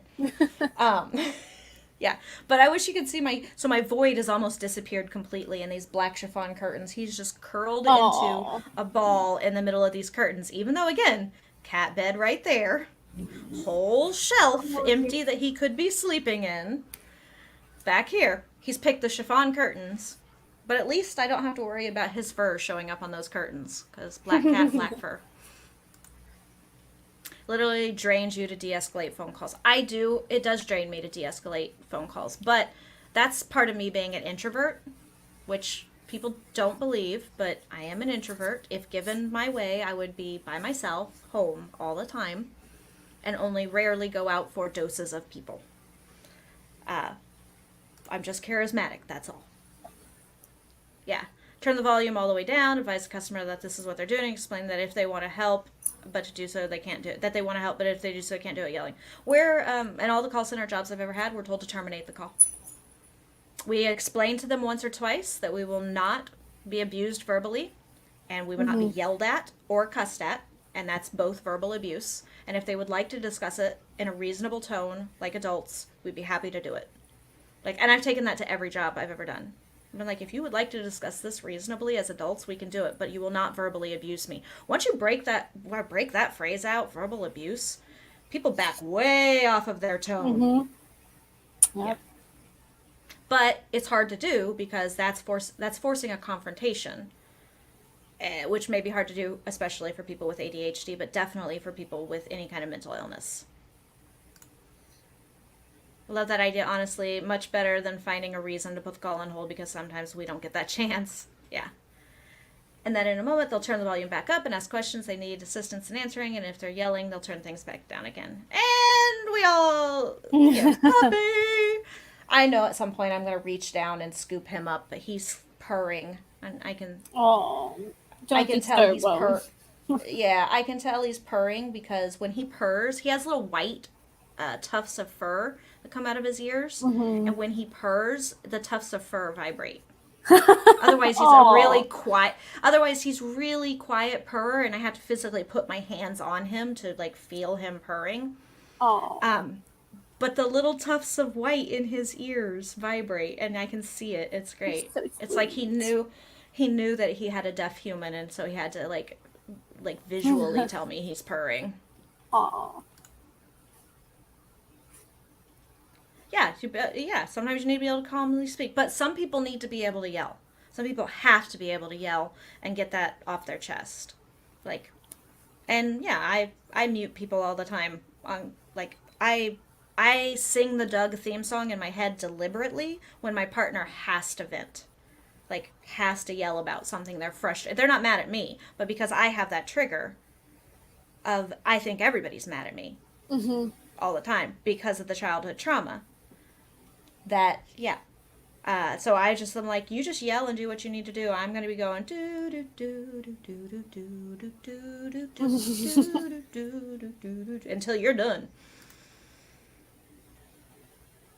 Yep. Anxiety, it has emotional toll. Yes, Doug is cute. Thank you. She's a cute puppy. Oh, your team was required to get supervisor permission to end the call. Nope. Our training, all of my call centers were like, if they're abusing you verbally, you hang that call up. And it's like, great. Had to be creative to speak around it. Yes, you should always, always ask for workplace accommodations, whether you have ADHD or anything else that you need accommodations for. Ask for your accommodations. There's nothing wrong with saying, I need this to be an effective employee for you. And if they are a reasonable company, they will provide you with that. By law, under the ADA, Americans with Disabilities Act, if you are here in the States working, they have to provide you with that accommodation as long as it is reasonable. And reasonable for a company is you can ask pretty much for the moon. Because they can afford it. Yeah. So, better when you see it versus hearing it. A lot of people are visual learners and process the information faster because they don't have to create a picture in their mind eye. Create any associations that they need in order to form the mental components for working memory and for short-term and long-term memory. Which, talk about memory issues and ADHD. Woohoo! That's always so fun. Yeah, if they aren't willing to work with you, accommodate. Sleeping on your feet. Oh, okay. Sorry, Mel. Sorry about that. Other people on my team have similar mental health issues as me, and they were able Oh, to switch good. from phones to chat. Because you can breathe, and you don't get energy through a chat. I mean, you can. There are emojis and all sorts of stuff, but you don't get the same amount of energy. Okay, we got to the end of comments and stuff. Let's see. We've discussed masking. We've Mhm. discussed masking. We discussed different time management things. The other thing I wanted to talk about, though, is the toxic productivity, like the notion that we are supposed to be productive all the time. Because you brought this Mhm. up earlier, so I wanted to talk about that just a little bit because people with ADHD often have trouble completing the most mundane tasks, getting themselves out of bed, making food and eating it, taking a shower. And then they have what is supposed to be what actually makes us productive. We need to, I'm saying what actually makes us productive. Right. We need to, and we all need to accept that getting our asses out of bed, eating, showering, even if you just sit on the couch the rest of the day, you are still being a productive human being. You are Right. doing the things that you need to do because we are not designed to sleep for 24 hours and stay in bed all day. We're not designed for that. But so that is one thing I wanted to address. And I'm going to do something that's kind of rare. Yep. I am going to show you all this is my bullet journal, my Peugeot, whatever you want to call it. This is particular. This is just 1 week. This is just a Monday through Friday. Happens to be Monday through Friday in September, one of the weeks. This has not only things I needed to remember, like here's the hours I work that day, and here's my Twitch stream and its hours, and how many words I wrote during that Twitch stream. Here is and Sako to me calls it the best thing. It's her to done list. It's not a to-do list. It's not the things I had to do that day. I know the things I have to do every day. I have to get up and feed the animals. I have to go outside and feed the outside cats. I should shower. Maybe not every day, depending on activity levels, but I should shower. I should brush my teeth every day. I need to eat every day. I need to drink every day. I need to do bio breaks every day. These are things I need to do every day. So I track those. I did them. And I do every one of them. It's fed animals, because that gets done twice a day for the insides, for the inside animals. Fed animals is on here twice. Where's the second one? Here it is. When I did it. Yep. First one, because it's the first thing I do when I wake up. My feet hit the floor, I take my meds. Then sometimes I hit snooze for a little bit and wait for the meds to kick in. Then I actually get out of bed, which that's one of how I get my ass out of bed and have ADHD kind of, things. But this also includes, like, I got dressed that day. I did makeup that day. More than just the lipstick that I sleep in and live in all the time. I actually did makeup that day. Like, I did the litter boxes. I did the trash that day. And it was only one bag. I made sure to note that because I'm guessing my trash was super full. And that meant probably my recycling was super full. But this just says trash, one bag. And then says recycling, one trip below it. And then I have more. And so this is just what a week kind of looks like. And all of unless it's a week where I am bad, like I'm sick, or like when my ear infection, not much on that week, because I slept, I healed, kind of a thing. But one of the things with having ADHD is I know I need to be productive as a writer and do the things that I need to do as a writer. I hold myself to a standard, to a routine of trying to type 250 words a day. Every day, no breaks, no stops, holidays don't even count. Most days I do more than that. Most days. But there are some days where I know my ADHD is so bad and to the point where I can't have that routine. And ADHD people have to have a routine. Yep. But we also have to have stimulation, which means routine that changes. Yeah. So I highly recommend, if you think you have ADHD and productivity and time management are some of your biggest things that you struggle with, having flexible routines. Like sit down one day when you're feeling really good or just feeling okay-ish, and you can focus on something for a few minutes and write, ideally, my dream is to write 500 words a day. But if I'm having a slightly off day, maybe I only write 250 words that day, and I'll be happy with that. But if I'm having a really bad day, maybe I only write 50 words that day, and I'll be content with that. Yep. So there's dream, happy with, contented by, content with, and then there's holy fuck, there's no way I'm going to be able to write today. Routine. Which, those routine days for me, that routine often looks like me doing administrative work. Because administrative work, for me, means that I am checking my book sales on every platform. So I'm having to switch between multiple tabs and enter those into spreadsheets. So I am butterflying between tabs, basically. I know my butt can be sitting here and doing things. It's just that my brain needs to have that constant channel change. And I know it does. So let me go back and forth between a couple of programs.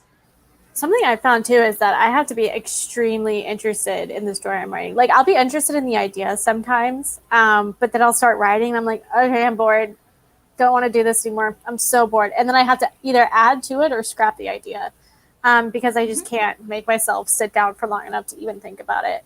But writing Violet's comment, I think it's the next one, about the pressure of productivity on Authortube. It's very true. Yes. And honestly, writing for me, I don't do exactly what you do, BC, but I do something kind of similar where if I can't make myself write hold on, let me go get the thingy. Yeah. I don't do bullet journaling necessarily. And if I can't write on the story I'm trying to write on for the day, then I'll make myself journal. This is my journal. And it's just like basically the long form of like this is a day. That's a full day of what I did that day. And then I'll do a little doodle because I get bored. And I count that as part of my word count because it's relaying a story. Absolutely. You're still telling the story of the day that you had, which I think people are like, write every day. And it's like, but what do you mean? What are you talking about? Because that doesn't mean anything. Be a writer every day. That's what people should be telling people is be a writer. And being a writer means you focus on more than just writing. On actually putting words down. So Violet, you are correct. Sometimes the productivity here and the pressure of it here on Authortube does get overwhelming. And there are times where I am having an incredibly productive day, but there are people that are faster typers or whatever, faster writers in the chat that are just blowing me out of the water with word count. And it's starting to make me feel bad that I'm not a faster typer or that the ideas don't come as quickly or I have to stop and think in order to and then you feel guilty. And then I feel guilty. So part that is a toxic productivity. But it's not other people's fault for me taking that necessarily as being toxic. They're simply sharing what's going on that day. Those are the days that I will share progress within a project without the actual word counts. Like I'll share, don't know how many words, because I will not let myself check. I will let myself check at the end of the stream or whatever. Don't know how many words, but I got through several really good paragraphs on this scene. Or I struggled with a part. I got through with a part of a scene that I'm struggling with. Those are so when you guys see me in another person's stream and I put comments like that in my chat, it's because I am feeling like an imposter, even though I might be feeling good with my word count. Yeah. I'm feeling a little bit of the pressure to compete with other writers. And I never view writing as a competition. There are people that are better than I am, yes, but I am better than others. There are people, but the only reason that they're better than I am or I'm better than others is because of our point in our writing journey, because of the time and effort that we have invested so far to learn to be better writers. Yes, some people have natural gifts. I get that. I have a natural gift for writing as well. I think 99% of us in the chat that come to my channel have a natural gift for writing. Yeah. Because it sparks in us. It resonates. It's a passion. It's something we love. Or else, believe me, we would not do this incredibly, masochistic thing that we do. I mean, you and I both said we started writing at an incredibly young age. Yeah. So stories, we love stories and we love telling them, and we found that the best way we can tell them is through writing. So that's what we do. Oh, hi. Oh, we get her on the couch. She's finally consented to coming into frame. She's like, okay, Mom, I'm ready. I'm awake. She fixed her hair. But I'm going to hide behind you because I'm shy. She no longer has sleepy eyes. She would like to be seen and validated, but she doesn't want to be the center of attention. Yeah. Oh, thank you. Mm-hmm. Yeah, imposter syndrome it's alive and well. It's amazingly terrifying and frustrating, and it's cyclical, and it never ends. If you have imposter syndrome and feel like you're not a real writer for whatever reason, it's gonna happen again. I have a video on it actually I put out not too long ago that kind of gives you some tips and tricks about how to overcome it and stuff like that. But it's gonna be there. I go through it a lot. Everybody goes through it. Mm-hmm. It's fine.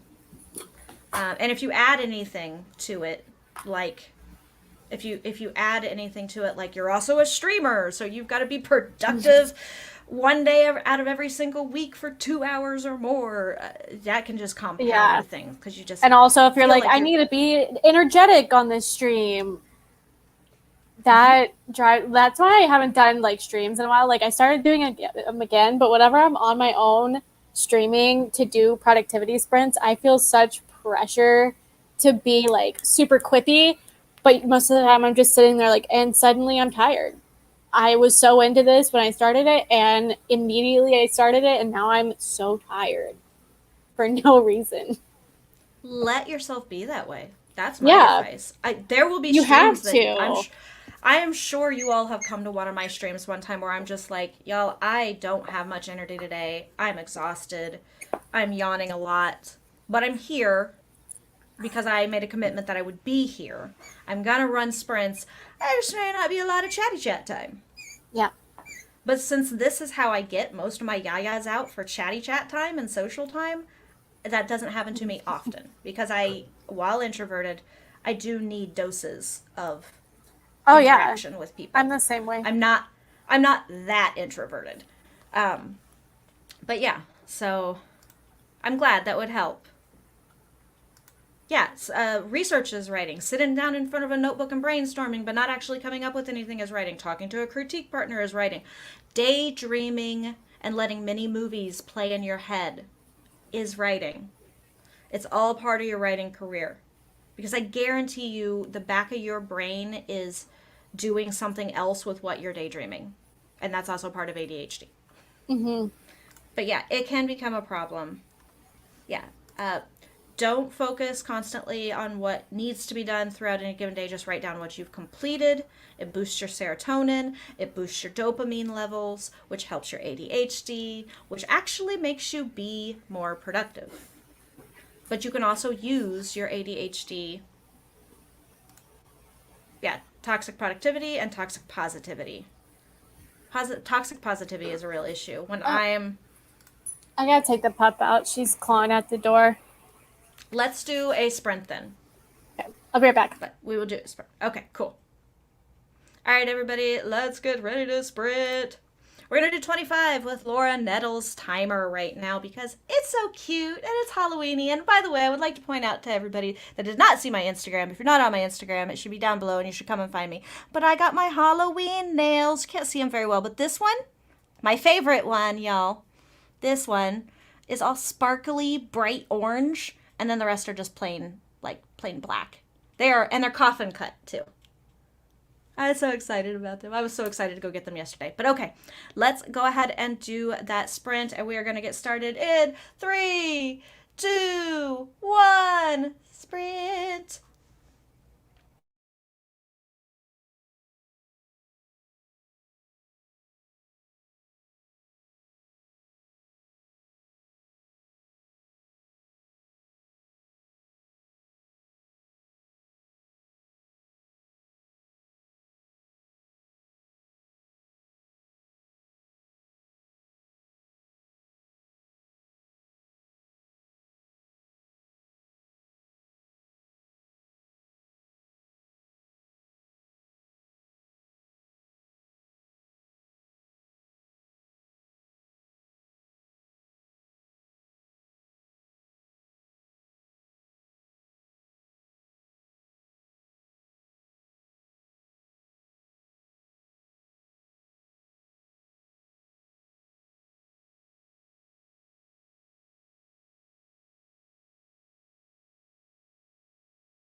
Beepity beep, beepity beep, beepity beep. That's it, y'all.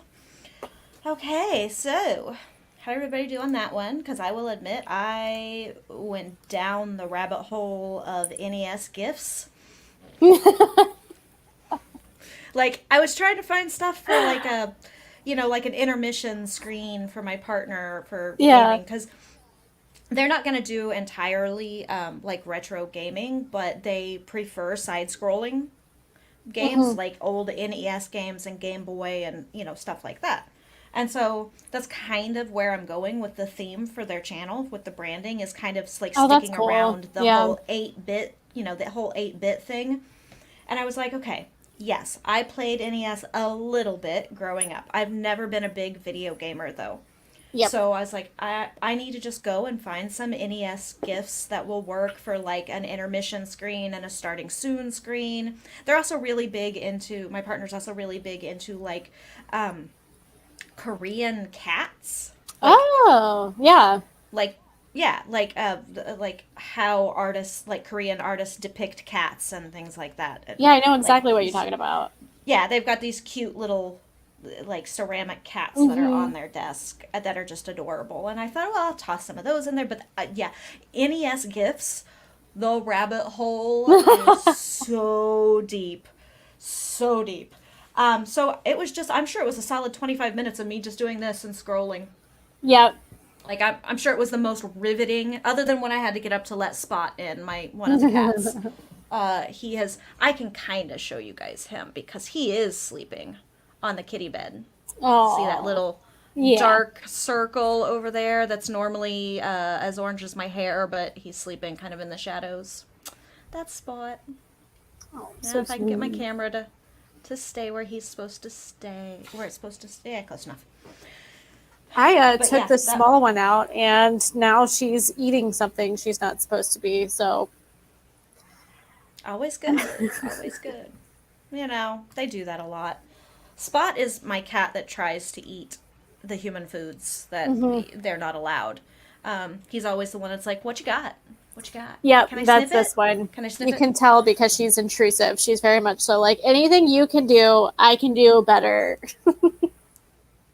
And bigger.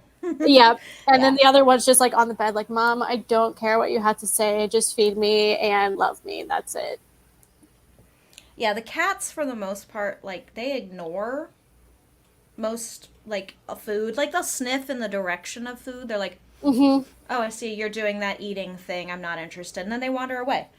The kitten, my little tuxedo dragon, he's exploring everything right now. So I'm just waiting for him to grow out a kitten phase. But Spot's all like, "Human food? I'll take the human food." Mm-hmm. And then he comes over and loves on me and is super sweet. So I had to let him in and give him some scratches and everything. But yeah, he's hanging out over there. Got a little bit of dog energy going on. Yeah, and I think he gets that honestly kind of from, so all the cats are rescues. Mm-hmm. He was found by some friends of ours in a box in a park with his other siblings, which we have his sister. She's my little tortie that's real shy. They were found in a box all together, and the house that they were brought into had a couple of cats, but also a couple of dogs. And the dogs were far more social than the cats were with them, so I think they kind of picked up that trait. And then, of course, we have a dog, and she's very cat friendly. She loves all the cats. Oh, that's good. Yeah, so I think he and she are just kind of bonded. They're like little peas in a pod. But he's fortunately my social cat, so he teaches all of the other cats, like when we get our fosters and we foster the pregnant queens. He teaches those litters like how to be cats and kind of how to be dogs too. That's so sweet. So yeah, but yeah, so I went down the rabbit hole of gifts. Other than taking the little one out, what did you do? I made sure she wasn't choking on something she was not supposed to have for the rest of that. That's good. I was sitting here looking like I was looking at the screen, but my fingers were in her mouth. I looked like I was writing and being productive, but I definitely was not. Yeah. I mean, I looked like I was doing jack shit, but I was actually being really productive on looking for stuff for branding. Allie popped in. Hey, Allie. I know that we lost Mel. She had popped out. I know Oh she's yeah. gone, like way gone by now, but I made sure I waved, say goodbye. Kitty stickered months and dated and my new updated, undated planner. That's very good. That is one thing with my Bujo. I have to have my Bujo or else I'll forget shit all the time. I have to have my planner. But I can only do it for a max of like, I can put the dates for a whole month in there. I don't usually, though. I usually only put about 2 weeks at a time. And then that way I don't waste any spaces on planner because consistently inconsistent, ADHD, sometimes I'll go a whole week and I won't touch that planner at all except for Hmm. to glance at it to see what's scheduled, kind of a thing. Like I'll just go through a cycle where I can't do it. And I know I can't do it, and I'm fine with letting the Bujo slide. But that way I don't waste any pages. I can just pick right back up on the day, and I don't feel bad looking at that whole Yeah, the whole like planner that's pre-planned and beautiful sitting there staring at you. yeah. I don't know that mine is ever beautiful because I don't put stickers in it. I don't do stuff. Yeah. I doodle. I used to get I the of like course really fancy ones that were like artsy, and because I was like, oh no, the beauty of it is going to pull me in every day. That's wishful thinking. yeah, that's total wishful thinking. I'm much the same way. I can't I get the really beautiful stuff, but then I feel down on myself because I'm not as visually artistic as I would like to be. Yeah. Yes, I've been teaching myself how to draw for a number of years, and yes, I have some art. I can graphic design with the best of them. That doesn't help me with what comes out of my hands in a journal. So, it's I'm like decent with it. I did that sunflower, but that's about it. it's a nice sunflower. It's a very Thank nice you. sunflower actually. Yeah, I mean, I can doodle. So I doodle when I feel like doodling, and otherwise, there is nothing artistic in my planner at all, unless it just happens to be a day that I'm in doodle mode. Hmm. And it's Sorry all if you good. can hear her squeaking. That's fine. Let her play with her toy. Technically, I can't hear anything. It's just it comes up on my captions that say squeaking noise, squeaking sound, chirping. Sometimes it comes up and says chirping, but yeah, Yeah, it sounds like chirping. She's yeah. she's fully awake at this point. Oh yeah, she had a nice nap under the couch, and now She she's been did. taken out. Her blood is flowing. She's good. Kitty writes, played Tetris. Think that's all I played was Tetris and Mario, not Super Mario, but the classic Mario before Donkey Kong. So I played Tetris. I played a little bit of Metroid. I played Mario and Super Mario. I played a little bit of Donkey Kong, but I grew up dirt ass poor, Hmm. and so we had an Atari, believe it or not. We did have an Atari that we found at an old rummage sale that I played for the longest time. And then my mom was gifted a Sega Genesis that only kind of worked. And I only had two games anyway because we couldn't afford to buy any more games. But my cousin, she had an NES, an old Nintendo system. And I would sometimes play when I was there, but honestly, she and we had other things we'd rather be doing. Like, we'd rather be out on the trampoline or stuff than inside playing Right, video because games you're most of probably the used time. to it by then. Well, it's just, she and I were just very, like, physically active, like, as Yeah. kids. So we'd rather be, well, she'd rather be riding a bike, and I would be doing what I considered roller skating, which I still to this day do not know how to roller skate properly. I look more like I'm skateboarding. Like one Yeah. foot is almost permanently on the ground, and the other one is just like kicking, kind of a Yeah. thing. But I didn't have a bicycle until I was like 10, I think. And that was one that my stepdad, he had gotten all of these parts for a bicycle out of a junkyard Hmm. and like made me a bicycle from scratch. Yeah. Um, so I didn't really have a bicycle until then, so I really couldn't ride very well. And even though she had a spare bike, I sucked and kept crashing. So I would just kind of roller skate while she would ride, and then we'd play on her trampoline, and she had like a big outdoor like jungle gym play set kind of with Hmm. swings and teeter totters and stuff. So we did all of that stuff. We were more outdoor babies, like climbing trees and stuff. Yeah, we were too, very much so. Yeah, so we weren't like, we just had those days where it was raining or it was crappy or cold, and then we would be inside video gaming, or playing Barbies, because Barbies, God, we played the hell out of Barbies.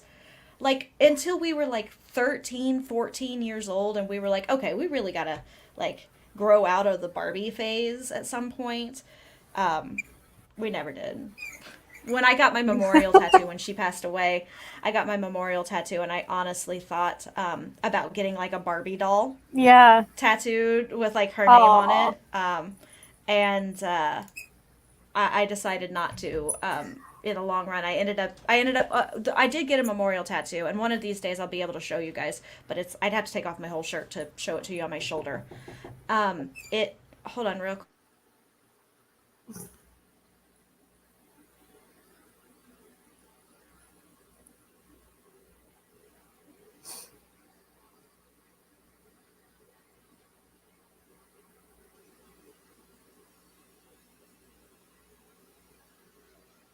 Sticker hoarder. Me too, Kitty. I love my partner. They wanted Starbucks, so they brought me Starbucks iced matcha, which is like my Oh. favorite thing in the world. So my partner has recently discovered that they are a basic bitch and love pumpkin spice lattes Oh, and me stuff. too.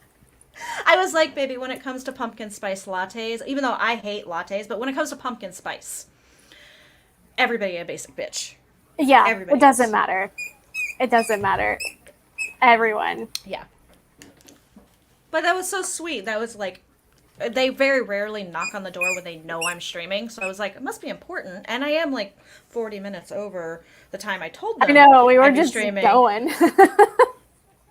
But we've had really good conversations, I think, about, ADHD and just about being a writer in general. Yeah, I I think so. guess Heather put away clean clothes, wrote a to-done list. Yay! Nice. The to-done list is good. Also pulled off planning some stuff. Gifted a new Harry Potter Conquest journal. If I don't plan to use it, if I don't use it to plan on weeks I'm not planning, I journal in it. There you go. Yeah. Push to do something in it every week. If I don't plan, just write. If you don't write, you plan. Yeah, that's why journals if are so great. And if nothing else, you can just be like, in the journal, you could just be like, yesterday, there's a blank page because I did jack all. And it was good. And I needed it. So remember to like celebrate and validate when you do take your mental health days, especially if you are struggling and living with ADHD. And I would like to say that if you have some type of mental illness, that you are just a person who lives with mental illness or illnesses. But honestly, they are struggles, and people should know that. Mm-hmm. So I still like to say that you live and struggle with ADHD, or you live and struggle with mental illness or illnesses, because I want to normalize the fact that we have these, but I also don't want to dim down or dumb down the fact that living with chronic illnesses, chronic conditions, neurodivergencies, Or even all of that glamorize stuff. it too, because like there are some Yeah. benefits, but like some people are like, no, that's just a superpower. And I'm like, you don't understand how complicated that is. Yes, it is. But much like, okay, let's use a superhero analogy here. Much like Superman had superpowers and was a hero and could save the world. Ultimately, Superman was isolated, felt unloved, was rejected by civilization, was an outcast, at best was tolerated only because of his exceptionalism. And that's the thing with ADHD, is a lot of people with ADHD, we are tolerated, and our quirks and our struggles can be tolerated because of we have moments like hyperfocus. Yep. And we have moments where we cannot sleep for the life of us because our brain or our body cannot shut off enough to let us relax. Or we can just become catatonic, or go without food, or go without water. it's not the fact that we can go without those, it's the fact that we just are. We can't help And it. we're We can't help that can't we help it. aren't going Yeah. without it. We're depriving ourselves. We are hurting ourselves by doing it, just like we're hurting ourselves by not paying our bills on time, even though our bank account has plenty of money into Mm-hmm. it. But we cannot surmount that wall of awful of the Right. tasks that it takes to actually click the button on our computer that says pay this bill. Yep. You know? Yep. And even like when you break it down in the tiny little steps, it's still sometimes just like Too overwhelming. even that tiny first step, even looking at the computer right now, I can't. Walking into the office to look at the computer, or you just, there are just times. So yeah, and a Yeah. lot of people do glamorize it. And yes, I like to be tongue in cheek and fun and be like, my superpower ADHD. Yeah. To some extent you have to a little bit, and then other times it's just like coping, and then other times it is really funny and interesting. And then there are some times when it's like, I don't want to lie about this to you. It's not easy all the time. It's This just is terrible. Yeah, this is, like a lot. How to ADHD says it, I think, really well on her channel, which I do have linked down below, everybody. Is one of the best ADHD resources out there, because it doesn't only talk about ADHD. It talks about being on the autistic spectrum. It talks Yes. about depression. It talks about to medicate or not to medicate, to stim or not to stim. But also just actually gives you real solutions that she's like, this has worked for me, and other people have said this works for them, and then maybe you can come up with something that works for you out of it, because we're all neurodivergent and none of us are divergent in the same way. So like, it's a great channel. But I like that, where was I going with that? she Damn, says working something. memory. You're talking about she says Yes. something on her channel. I have a question I want to ask you whenever you finish your thought. We're good, because I'm in a working memory depleted moment of where I was going with that thought, which is very much an ADHD thing. But also, yeah, go ahead and ask me, Bex. Okay. And you don't have to answer this if it's like personal, but do you remember the first time taking medication for ADHD and how it affected you? Yes, because it was not that long ago. So right after I was diagnosed, the psychiatrist that I had been referred to get the diagnosis, decided that I needed that if I wanted to be, their recommendation would be to place me on medication for the number of symptoms, but also the life-related issues I was having because of the symptoms. Getting ready to lose my job because I was no longer being productive. I couldn't meet deadlines on time. I was having attendance issues. I was just taking days off of work and calling off randomly because I couldn't get out of bed. My depression was getting worse. My anxiety was getting worse. My relationship with my partner was really strained at the time. And I was honestly slipping towards more of the self-harm, suicidal thoughts and tendencies that come along often with when your ADHD is more internalized than externalized.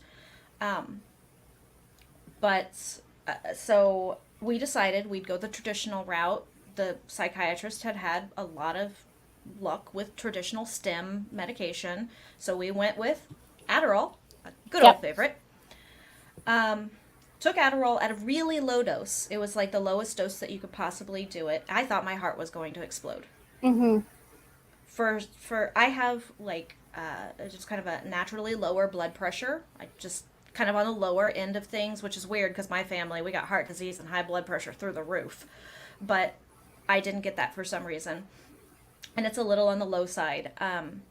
Having my heart amped up with a stim medication like Adderall, I couldn't take it. I thought that was what a heart attack or what going insane felt like, was like the that could be really scary. Response of your body going insane.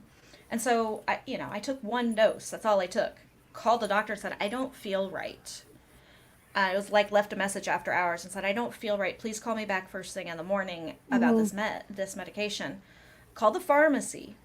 And the pharmacy was like, discontinue it until your doctor tells you to. You've only been on one dose. You're fine. You can go off of it till your doctor tells you what to do. And so the doctor was like, the next day the doctor was like, yeah, it might be too much for you. And Adderall is a really high dosage for even the lowest dosage medicine. They're like, we can go. The doctor was like, we could get a little lower and with Ritalin if we put you on Ritalin. And I was like, okay, maybe we'll try the Ritalin then. I don't know anything about this. I'll have to defer to your judgment while I do some research. And so we put me on the Ritalin. It was okay. It somewhat, we upped my dosage to a lot. It was okay. I was a little better with some time management. My attendance was still terrible. Finishing projects and being able to focus was still terrible. And my relationship was still terrible. I have recently, as in the last year or 2 years, been put on, I cannot remember the name of it now, because I take the generic, and so I can never remember what it is I'm on because of the generic. But I have a handy dandy little Evernote in my phone, which has all of my important information that my partner can get to, which are lists of my medication, my doctor's names, their phone numbers, which my partner needed. In 2019, I ended up being hospitalized, and my partner needed to be able to get to all this information because they were just like, we have no idea. They were just like, I have no idea about what meds she takes, what the name of them are. I know she's on an ADHD med. I know she's on I know she's on a depression med and an anxiety med. I know the one anxiety med she takes because that's my emergency anxiety meds. Right. They were like, I know her inhaler because it's right here in her purse. But they were like, I don't know what the names of them are. It affects her. I was put on Effexor. Okay. I take the generic, and it's the extended release, and it's not a high dosage. It's a pretty low. It's not. I've never heard of that dosage. One. Effexor? No, wait. I'm sorry. It is not Effexor. That's my depression medicine. I was like, wait a minute. That's not the right one. Let me. Okay, so it's methylphenidate. Focalin. Thank you. That's what I take. Yeah. Again, it's a very low, it's not quite the lowest dose that I could take. But it is extended release because I have to have it. And even that one, I just reached out to my doctor this weekend, actually, yesterday, and said, I've noticed, because we put me on this one about a year ago. It was doing okay. It wasn't quite perfect. But as it got built up in my system, it was doing a lot better. But then I started a new job and I started training, and my focus was just shit. Yeah. And I attributed it first to the fact that it's been a while since I took some classes. It's hard for me to sit and focus in classes anyway. And I'm getting a whole bunch of new information shoved into my brain. So I'll give myself some time to get through the training, as long as I'm not failing at the training, and then give my time to settle into a routine. And I have not settled into a routine yet. My brain still feels really unfocused. So I reached out to my doctor, and I told her at the beginning of training what was happening, and I might reach out to up my dosage a little bit. But then also my dosage changes based on my, I'm sure people are going to love this part, based on my monthly cycle of my hormones going up and down. Yeah. And my dosage changes just a little bit. There are certain days where I take another half a pill. And my prescriptions are written so that I have, about 3 or 4 little half doses extra. And if I just have those extra, I just have them extra, and I kind of just put them in an extra bottle and then put them in my drawer. It's kind of like having extra anxiety medicine. I didn't need my anxiety medicine, but it auto-refilled, so I'm just gonna put it back and squirrel it away. Yep. Yep. But yeah, how about yourself? And do you medicate? Yeah, I you did say you do. medicate. Duh. Mm-hmm. Yep. Yep. Which people don't have to medicate. No, you You absolutely don't have to don't. You medicate. can totally manage your symptoms without medication if you're like dedicated to it. That's a great way to go. I did choose to be medicated because I was having a lot of emotional dysregulation issues. I was about to drop out of college. I was failing classes. Everyone else was breezing through. And I was like, I don't understand why this is happening. And around this time, my dad informed me, oh, I was diagnosed with ADHD, but I don't think it's real. And I was like, oh, okay. Thank you. Thank you, Father, for that. I'm going to go get checked with that information. And she was I like, should have known. I should have known. And she was like, yeah, you're having relationship issues with your long-term partner who you aren't going to break up with. Like, you obviously are really great together and it's not toxic, but you're having issues. You're not doing well in classes. That seemed easy. You're fidgeting and interrupting me as we're talking right now. Yeah, I think we can start you on this. And the first night I took it, I remember going to class and just sitting there and being like, wait, am I absorbing information? Am I actually listening? Focused? Um, so then we had an assignment to write a story for that class because I'd finally switched over to creative writing as my major. And I wrote it all just like in one night, start to finish. Everything was done in that night. And it wasn't hyper focused. It was just very much so, like you described earlier, like I have these ideas and they keep coming and I know I can finish this because it's a short story. So I completely finished that. And I was like, oh my God, I like bawled because that's the first time I've been able to do that in so long. Um, so I'm still on the same thing. We've upped the dose a little bit now that I'm out of college. It's harder for me to focus on just like the uninteresting day to day. But even then, it's not like a super Bullshit. high dose. Yeah. Yeah, and I have a very good friend. Her ADHD is so bad. She is on one of the highest dosage of stims Mm-hmm. that you can safely be on, and she still has her Yeah. trouble with certain days. And again, she still has to fluctuate a little bit with her medication, and that's only something she just recently started doing. She's the one who told me you should totally fluctuate with your medication as you need to, because Mm-hmm. I was explaining a day to her, and she's like, I was like, I don't get it. It's always right around like this specific time. Yeah. And she's like, well, your hormones are just fluctuating, and that changes your dopamine levels, and that changes everything, and that's why we eat chocolate, and that's, whatever. Kind of a thing. And I was like, holy shit. And then, of course, because I've been slowly working my way through how to ADHD's like backlog Mm-hmm. of videos, I get to the video where she's literally like talking about your medication may Yep. need to change based on your hormonal fluctuations. And I was like, cosmic tumblers, thank you. Yeah, It's no, like, it it's was so perfect. important. And my original doctor too, she got her license a long time ago, so her stuff is outdated. And she was like, "What? No, that's not a thing. You can't fluctuate your medication." And I was like, Why not? she also didn't know that it was ADHD and ADD was no longer a diagnosis. And I was like, "You diagnosed me, and I thank you so much, but can we not? Can we not do this outdated thing? I'm so sick of it." It's all ADHD. It all is. It all is. It's the same umbrella. It's just like being bisexual.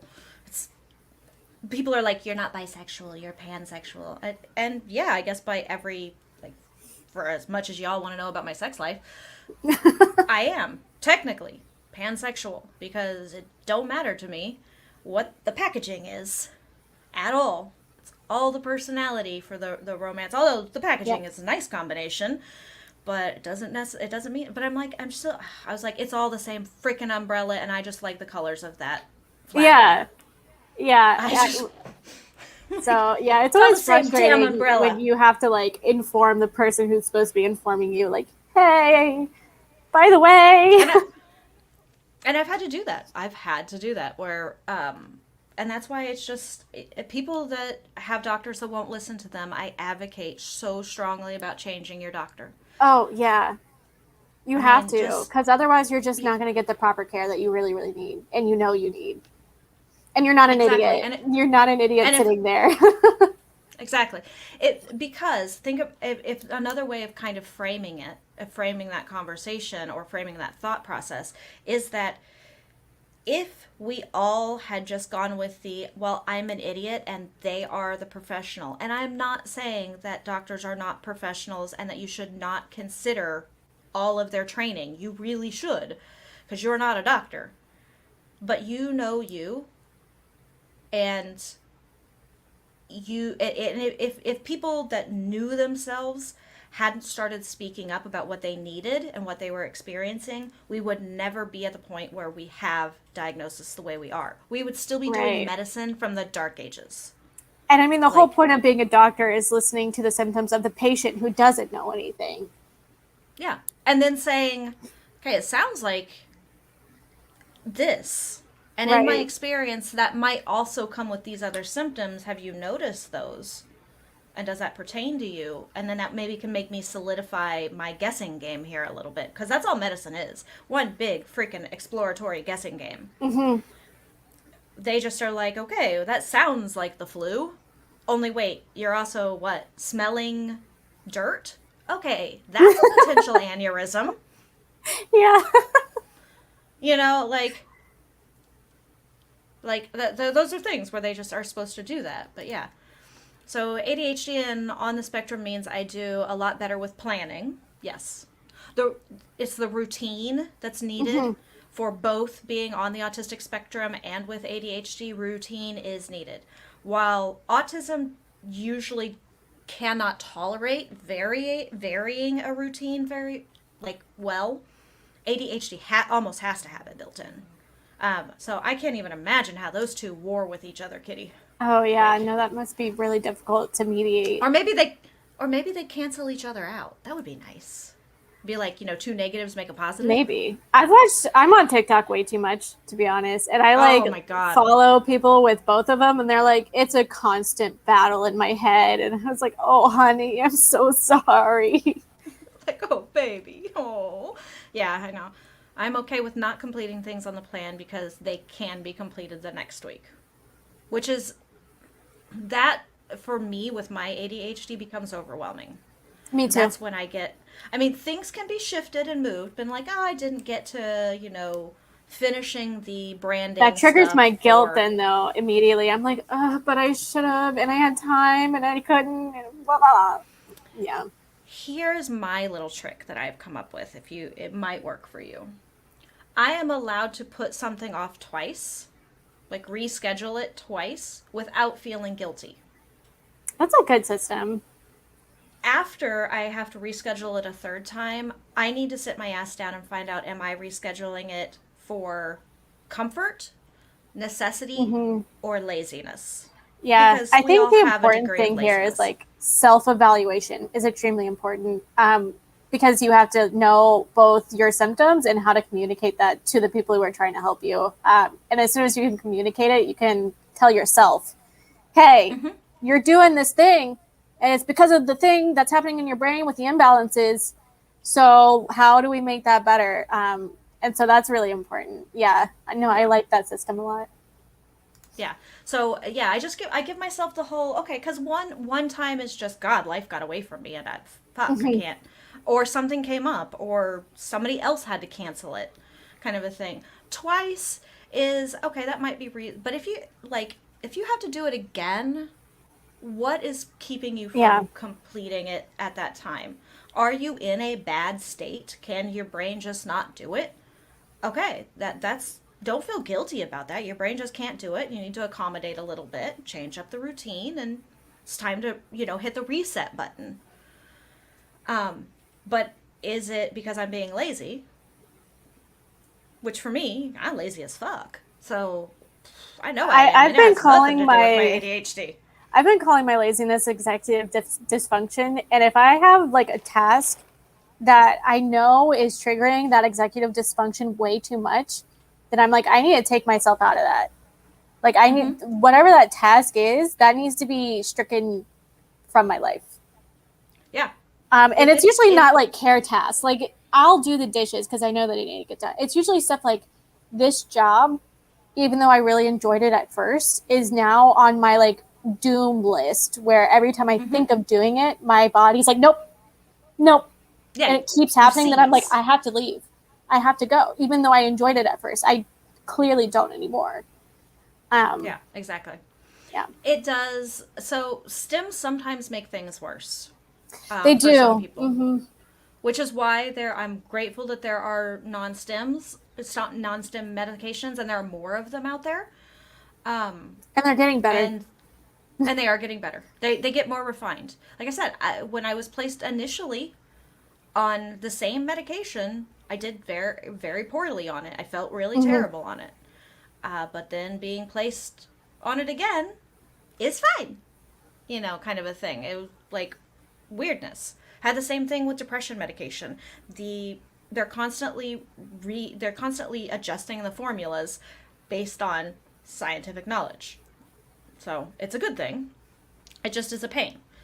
Ritalin was better, but couldn't sleep. When I got to do things I could focus, then they added a suppressant so I could sleep. So you started sleepwalking, like out the door and gone. Oh, jeez. Yeah, I used to do that as a kid. That was tied to my nightmares, however. I had what was considered waking nightmares. So I would sleepwalk right on out the door, once through a plate glass window. Oh, that's so scary. I've never had that. Not a nick on me. Not a nick on me. BC, you're Iron Man. Apparently. But yet I brush up against a cardboard box and I'm bruised. Yep, me too. Like purple welted. Yeah, Morgan, we've had a couple of writing sprints and we've been mostly just going off on weird tangents and circling around ADHD and everybody's stuffs. Wherever the wind takes us. Pretty much. That's people will talk sometimes about like structuring your live streams around topics and like lining them up like you would do a video, like storyboard them out. And I think it's fine if you have a constant like banter going. Yeah, I'm like, but I was like, but I don't need that. I can have a normal, flowy, circular conversation that eventually uncoils and gets you places. But it can go round and round for a while. We can touch back on other stuff and, reference stuff. And, wish they canceled each other. I was afraid they didn't, but I was being positive. Hoping. I was going against all hope. Hoping. A war in the head with ADHD and autism. Oh, I didn't know that he had both, Heather. I knew he was autistic. I didn't know he had ADHD as well. I don't know if we've ever discussed that. But I also have a terrible memory, but so many variables that affect day-to-day life. Yeah. My nephew / baby brother has been diagnosed ADHD. We're suspicious that he's on the autism spectrum or ASD somewhere, because of his just like sensitivities. And none of the doctors have been like, yeah, we should definitely take care of that. They're all like, no, he's just being dramatic. And I'm very much so like, no, I'm pretty sure watching him battle it out. Like I could see the battle that's going on in his head as he's sitting down trying to do some sort of task. And I know that it doesn't look exactly like what I do, because our symptoms are very similar when it comes to ADHD. But when it comes to like other stuff, I'm like, I'm super suspicious that you're somewhere on ASD, because there are things that don't align exactly with ADHD, but there are other things that do. So watching that war is just so interesting because he gets extremely frustrated with it. Yeah. My question to doctors that said he's just being overly dramatic would be, why? Exactly. What is causing him to be overly dramatic? There is something there that is making him act the way he acts. Now, is it out of his control or in his control? And that's what we need to determine. Let's see if it's out of his control before we determine the myriad of reasons it could be in his control. I mean, but that's the unfortunate thing about being in South Louisiana is doctors are like, nah, he's a kid, he's fine. Location and proper medical care is so interdependent. Growing up in a rural town in Indiana, I was convinced there was nothing but your standard. Like, I was convinced growing up that anxiety wasn't even really a thing. Yeah, me too. That people didn't have anxiety. They just sometimes got anxious. Like, yeah. And it did not explain everything I felt all the time. I was basically told ADD at that time. I was basically told it was not a thing. Oh, I was yeah. basically told it's a made-up diagnosis. My family still does that. One of my close relatives, I'm not going to name names or how they're related to me or anything, but they were like, oh my God, you got medication? Rebecca, that doesn't exist. Where's your They were going to go take it from my room and hide it from me. Because they're like, that doesn't exist. You don't need medication. That's addictive. And I was like, excuse you. First of all, I was sharing a private part of my life with you and trusting you with it. Second of all, I don't have the same issues with addiction that you do. Leave me alone. On top of that, insulin is addictive. Why? Because your body needs it. It's not an addiction as far as your brain being addicted to the feeling of something. And yes, your body does become dependent on substances for their chemicals. But it's not an addiction in that, but it's an addiction because your body literally can't function without it. Can't function as it's meant to function. Mm-hmm. And even in the case of being neurodivergent, our body still has to function somewhat normatively because we have to get out of bed and feed ourselves.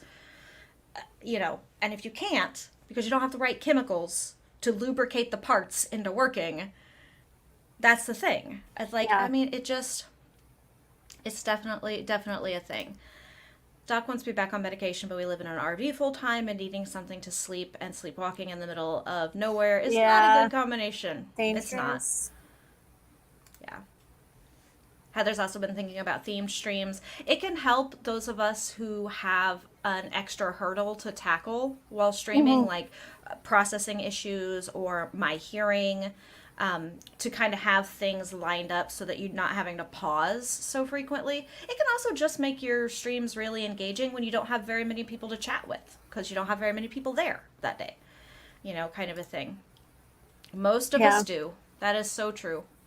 Most of us, we were talking about that at the very beginning, Heather, that many people with ADHD have multiple other diagnoses as well, whether they are just purely physical or they are emotional or they are mental. And what I mean by the difference between being mental illness and being emotional illness or conditions is that mental doesn't ever really, you can't fix it. It doesn't go away. It's the brain and how it functions and its chemicals.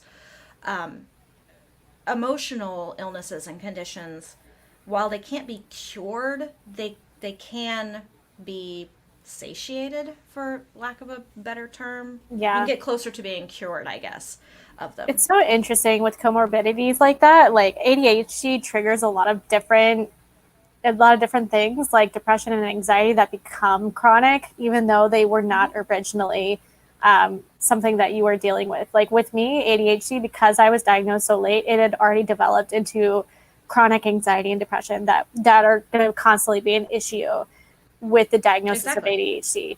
So it's really interesting because sometimes that line between emotional and mental could be so blurred because you're like, the things going on in my head are causing the emotional state. And there's also this thing where it's, I don't know if you have this, BC, but there's this thing with a lot of ADHD people where they have difficulties identifying and naming the emotion they're feeling, but they know they're feeling it. Oh, yeah. Yeah, and that happened to me. Like, when we first got into our relationship, my partner was like, what are you feeling? And I was like, I know the color, I can tell you, because it's associated with the color, but I don't know what it means and it's really frustrating. It's making me feel that thing even more. Yeah. So yeah, it's when that line gets blurry, it's so frustrating. But they do often go hand in hand. Well, I think that's part of where our executive function, being able to put a name to things and be able to do things, and our emotional regulation issues, I think that's where they come in, because we're not quite right. We know the emotion is there. We know we're feeling it. We can't quite do anything about it. It just kind of is out of our control. And then on top of that, we need this to be able to tell, we need executive function to be able to tell us what it is. And so we can eventually find an experience or some tools to take care of it. But yet, it can't do it then either, because it's like, it's just an emotion. I don't get it. Go talk to your mom about it. In other words, you would literally have to jump cerebellum. Inside of my body to know what it was. Go ask the heart. I don't know. The kind of a thing.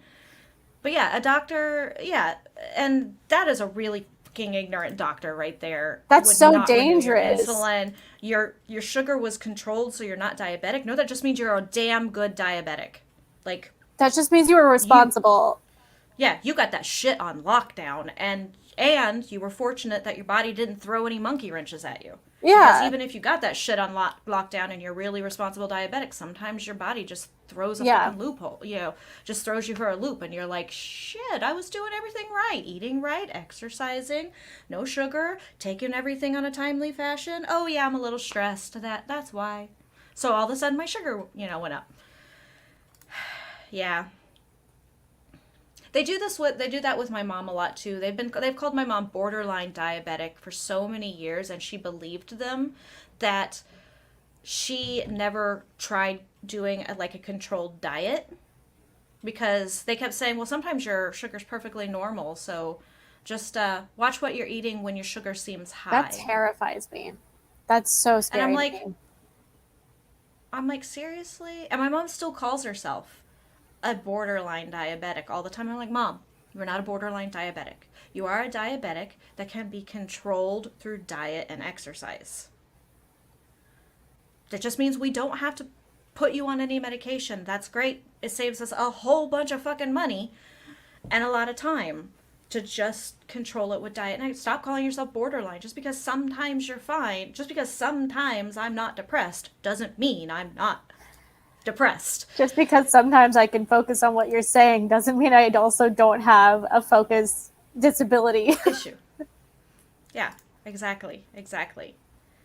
Ended up with a new doctor because reasons. Yep. Guy was still convinced it was what I was eating. I went for 2 servings of carbs a meal to trace an out of control sugar. Oh my God. And see, that's the thing. It shouldn't be completely our responsibility, because that's what the doctors are supposed to be there for. Yeah. They're supposed to be there to help us suss out what that is that's leading to something. And a doctor's jobs are supposed to be both reactive but also proactive. So reactive, this would be proactive. There's no such thing as pre or borderline diabetes. That's proactive doctoring. At the same with, there's no such thing as developing adult ADHD. You had it. You were born with it. It went undiagnosed and untreated for so long that you reached a point where your tools were no longer sufficient. And you started to see, it started to seep out of the container that you had it in. You had it in a neat box, and you could make everything function because you could take that box away and put it off to the side and do whatever you needed to do. But the box is now leaking, and it got too full. Everything. There's only so much liquid that a container can hold before it spills over, and now it has. Exactly. But that didn't mean that you didn't have liquid in it in the first place. Yep. Didn't mean you didn't have a box and liquid in there sloshing all around. It's just, you don't have an attention disorder. This is anxiety and depression, which is so commonly diagnosed. So commonly diagnosed. I mean, come on, right about the same time, and you don't have an attention disorder. This is narcolepsy. No, I'm not narcoleptic. My honey is. What? I know narcolepsy. No, you're physically exhausted. Either your brain is going a mile a minute or your body is going a mile a minute and you're physically exhausted, so you sleep, but yet your body is still going a mile a minute and your brain is still going a mile a minute. Hence, you begin sleepwalking. I mean, all tons of other reasons lead to sleepwalking: restless leg syndrome, PTSD, waking nightmares, night terrors, whatever you want to call them. Like, all of that stuff. Lots of stuff lead to sleepwalking. Mm-hmm. But yeah, people, that's why I'm so big about, you know yourself, and if a doctor refuses to at least test you for something based on what, like, my friend just had her doctor say that, because she has bipolar, Mm-hmm. and she said, she went in for a routine maintenance checkup, and her doctor said, I can no longer keep you on this bipolar medicine because it's the highest dosage, because my licensing, I can't just keep you on this. She's like, I've been on this same dosage for 10 years, and it mostly works. I don't want to fuck with it. She's like, I live a halfway decent normal life with my bipolar. It doesn't get too bad at any given point in time, and I can manage it, and you're going to keep me on that dose. And the doctor's like, I can't, my licensing. We have to try other treatments. God. And she's like, but this treatment is successful, and I don't give a fuck about your licensing. That's She's heartbreaking. like, I only care about my life, not your licensing. And some doctors will see it that way. They will be like, I don't want to unnecessarily run tests, because then insurances and my licensing are in danger. Like, insurances won't take my claims and contract me, and my life is in danger, and my licensing is in danger with the medical board. But you have every right to request any type of reasonable medical testing that you want, provided that you present symptoms and your doctor actually feels that you have symptoms. Like, that's so scary that can happen. Like, I wonder if there was like a meeting with the board that she had where they were like, you can't do this anymore, and she was like, excuse me? I'm wondering if she was already in trouble for overprescribing certain medications, especially medications that are like maybe bipolar or that's whatever. What that sounds like. That's the only thing that could lead me to it. So I just told my friend, I was like, get another doctor. Because that's so dangerous to be like, nope, can't do that anymore. Sorry, my licensing is way more important to me. Like, no. Than your life. When you have a doctor that says my licensing is more important than your life, get a new one. That doctor has broken the Hippocratic Oath, because it's do no harm, and it's do no harm no matter what the consequences are. It's do no harm. So yeah.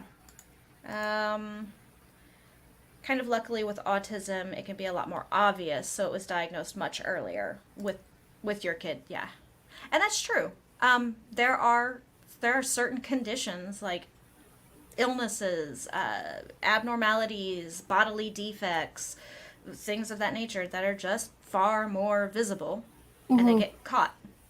Also, like we were saying at the beginning, though, Bex, girls are conditioned, and we are trained to mask being problems or having problems, because we are supposed to please people, and we are supposed to be quieter and more docile and be more controlled, which is why there is it's just boys being boys versus it's just girls being girls. Yeah.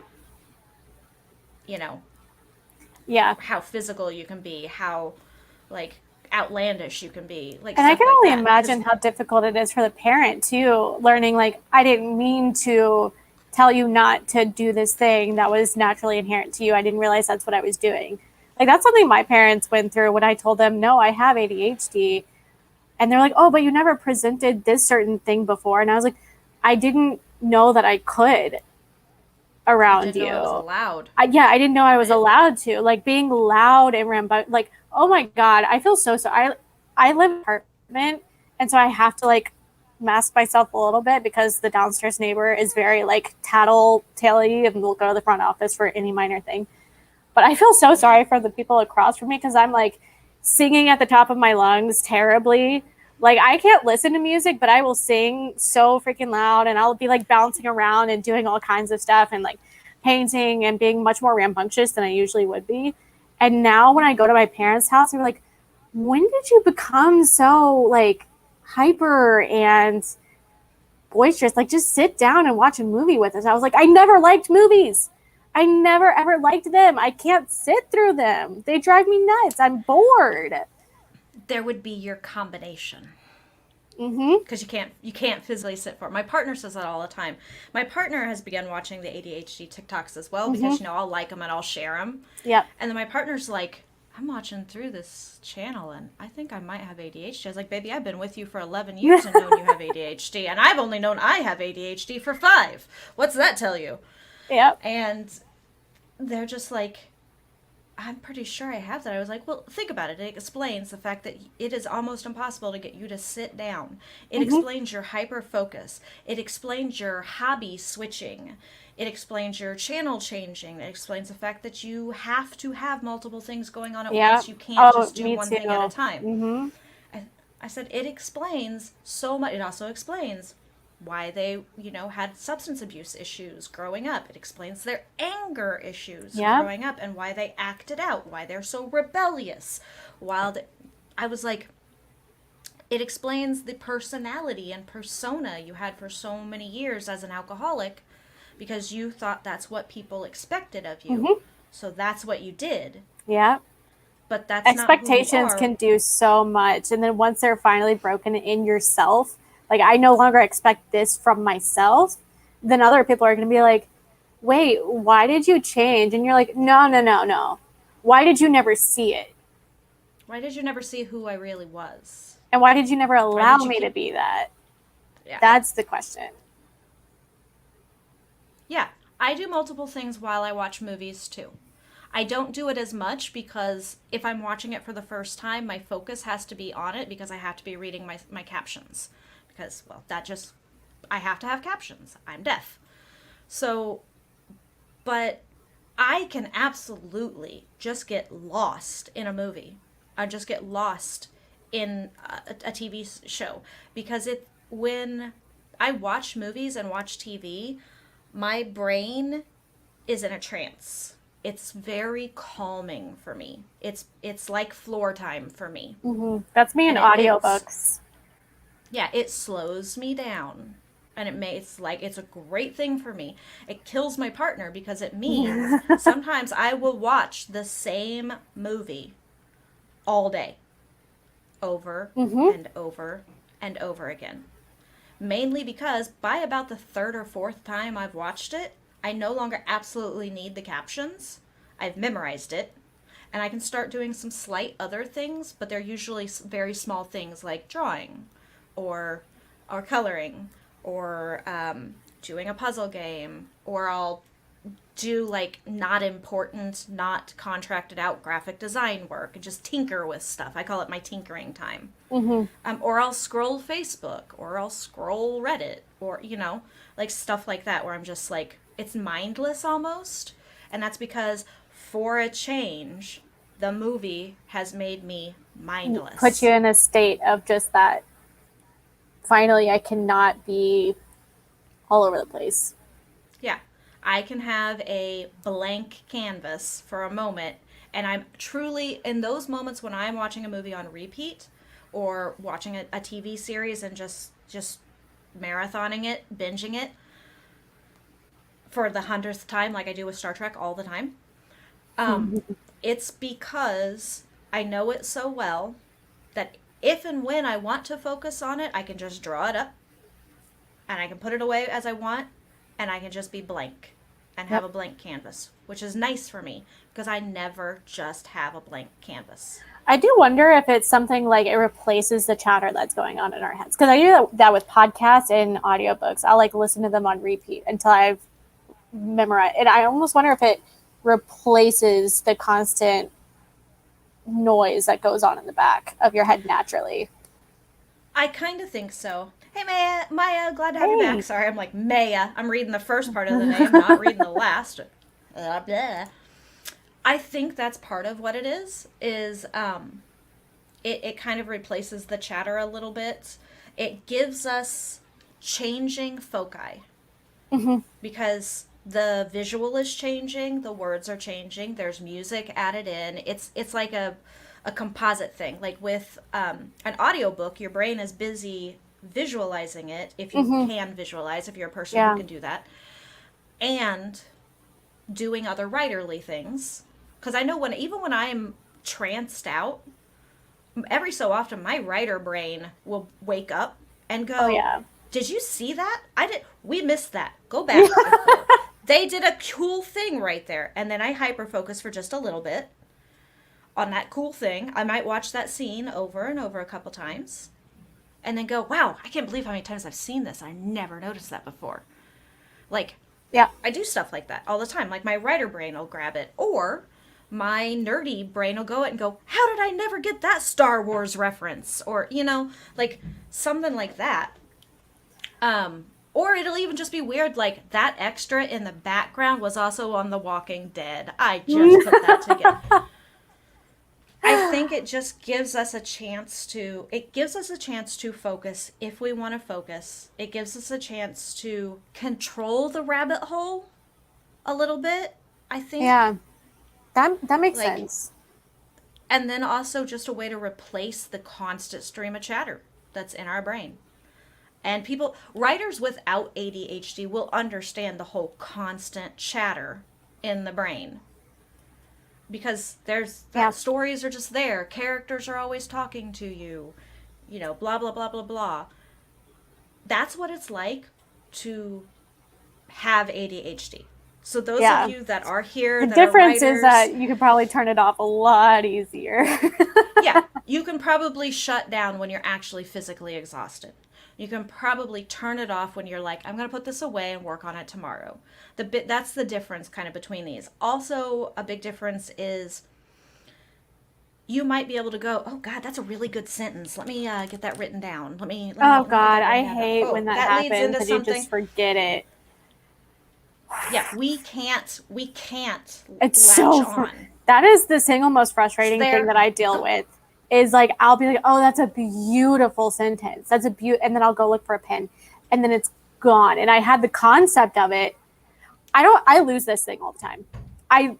it This is thing, always in my pocket. it's mine is always gone somewhere else. Like I lose everything else. I couldn't tell you to save my life where I put a pin at or where I put my keys at, or I lose so many things.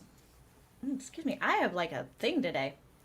But this is almost always on me. But also, to help me while I'm at home. Now, it doesn't help me elsewhere Mhm. in life, but to help me at home, my entire home, I have a Google Hub in every room in my house. So I can literally just say That's nice. HEY, Yeah, Google, and say, make a note and start talking. yeah. And it I wish saves I it. had I've got that. yeah, I've got it set up to save it. It's easy to do, and setting up the Google Home, buying the Google Hubs are Yep. cheap. They're really cheap now at like Home Depot. Um, and Right now, setting I them treat up my is partner super like that. I'm easy. like, hey, can you write this down? Hey, you got your own version of it. It works. My partner would never be able to stop doing it. My partner would never be able to like stop what they were doing to like Yeah, do it. it's very But interesting. He's very not neurodivergent. He's very, very, very normal. Like no chronic anxiety, no chronic depression, like can focus when he wants to and can turn it off when he wants to. And I just sit there and watch him sometimes and I'm like, you just chose to do that. You just chose to do How did you do that? You just chose to go in and do the dishes. No fights, not like it didn't take you 3 hours of mental gymnastics to get up to go do that. it's incredible. And I'm like, how is this how we actually function? Because that's how I know my parents and all my siblings had it. Like, it is so genetic in our family. None of us could make ourselves get up and do a thing unless someone was like heavily prompting us. And that was usually our mom. who was the heavy prompter, because she hyper focused on cleaning. But like watching his family, I'm like, y'all just do stuff, huh? This is what normal is? Damn. I It's thought wild. This was normal. It's wild. Yeah, I thought chaos was normal. Like, what are you doing? Chaos. It's like this, like, it's giving me anxiety because I feel like you guys are gonna like crack at any moment, and they're like, "No, we're fine." It's like, "No, we're good. We're good." What?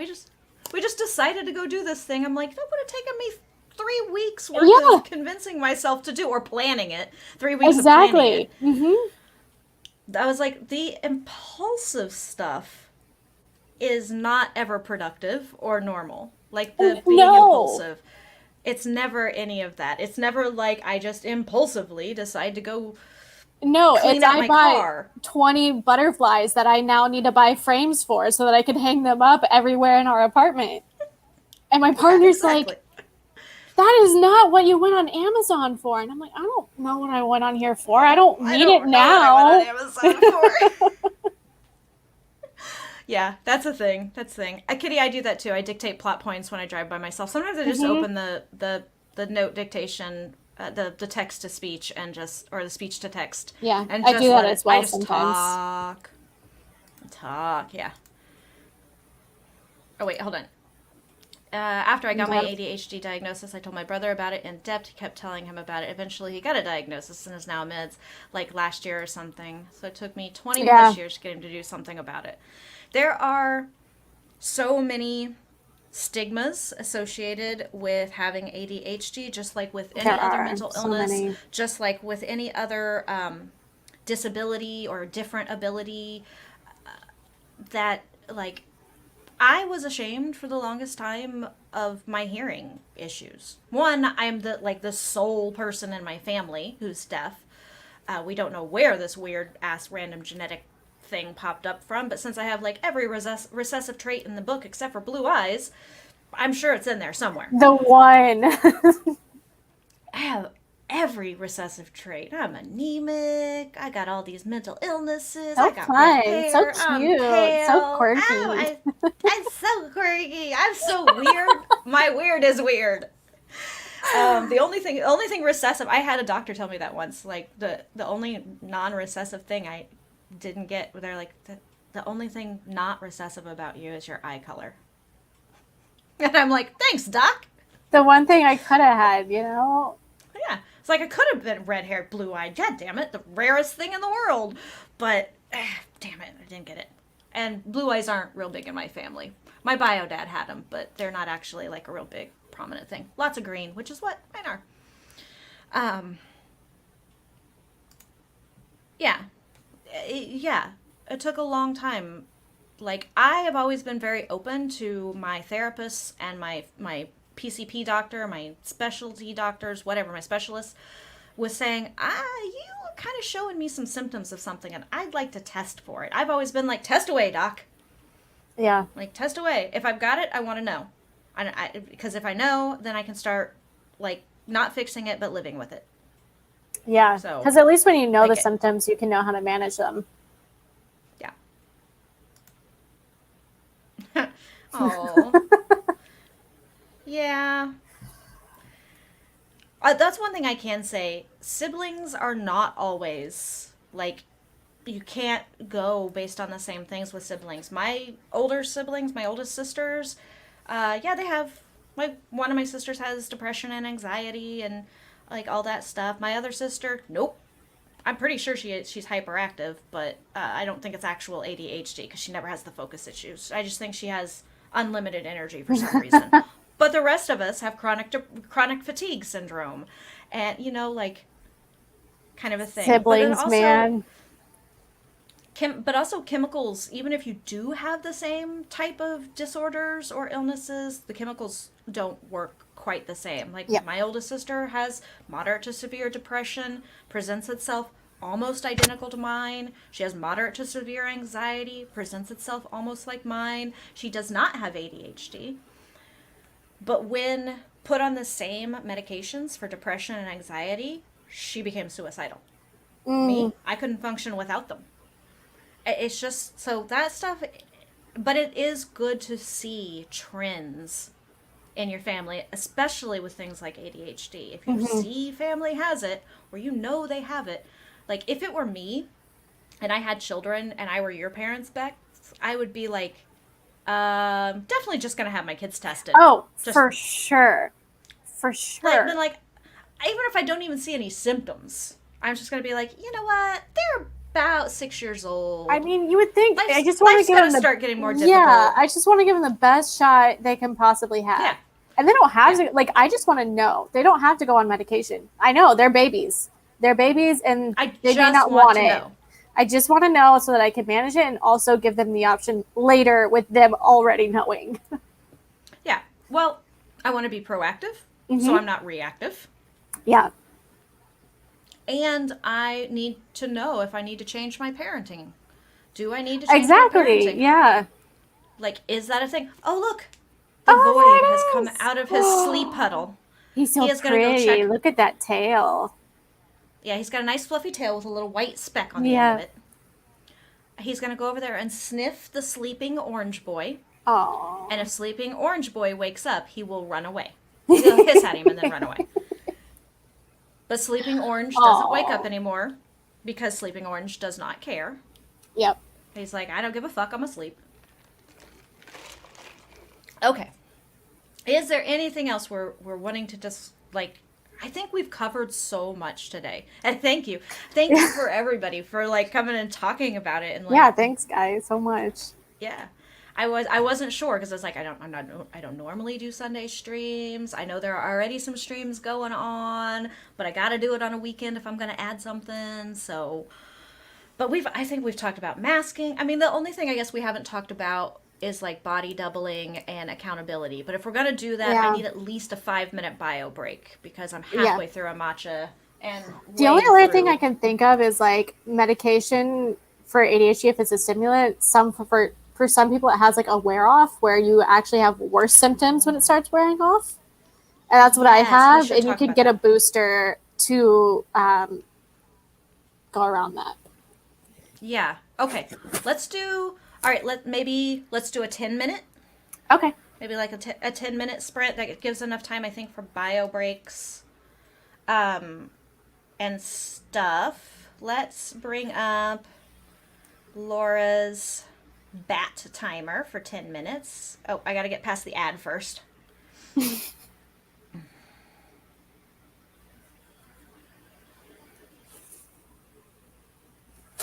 Oh, she's so cute. Look at her all peaceful now. Oh, that's so sweet. Okay. So let's do a 10 minute, y'all. It's 9 minutes 58 seconds because that's where I stopped it at after the ad. And then that'll give us a chance to discuss that. Also, I want to address this very briefly about addressing ADHD accommodations with jobs because Oh, yeah. that's a real nightmare and struggle sometimes. So, okay, let's get started in 3, 2, 1, sprint.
Oh, I wait. think.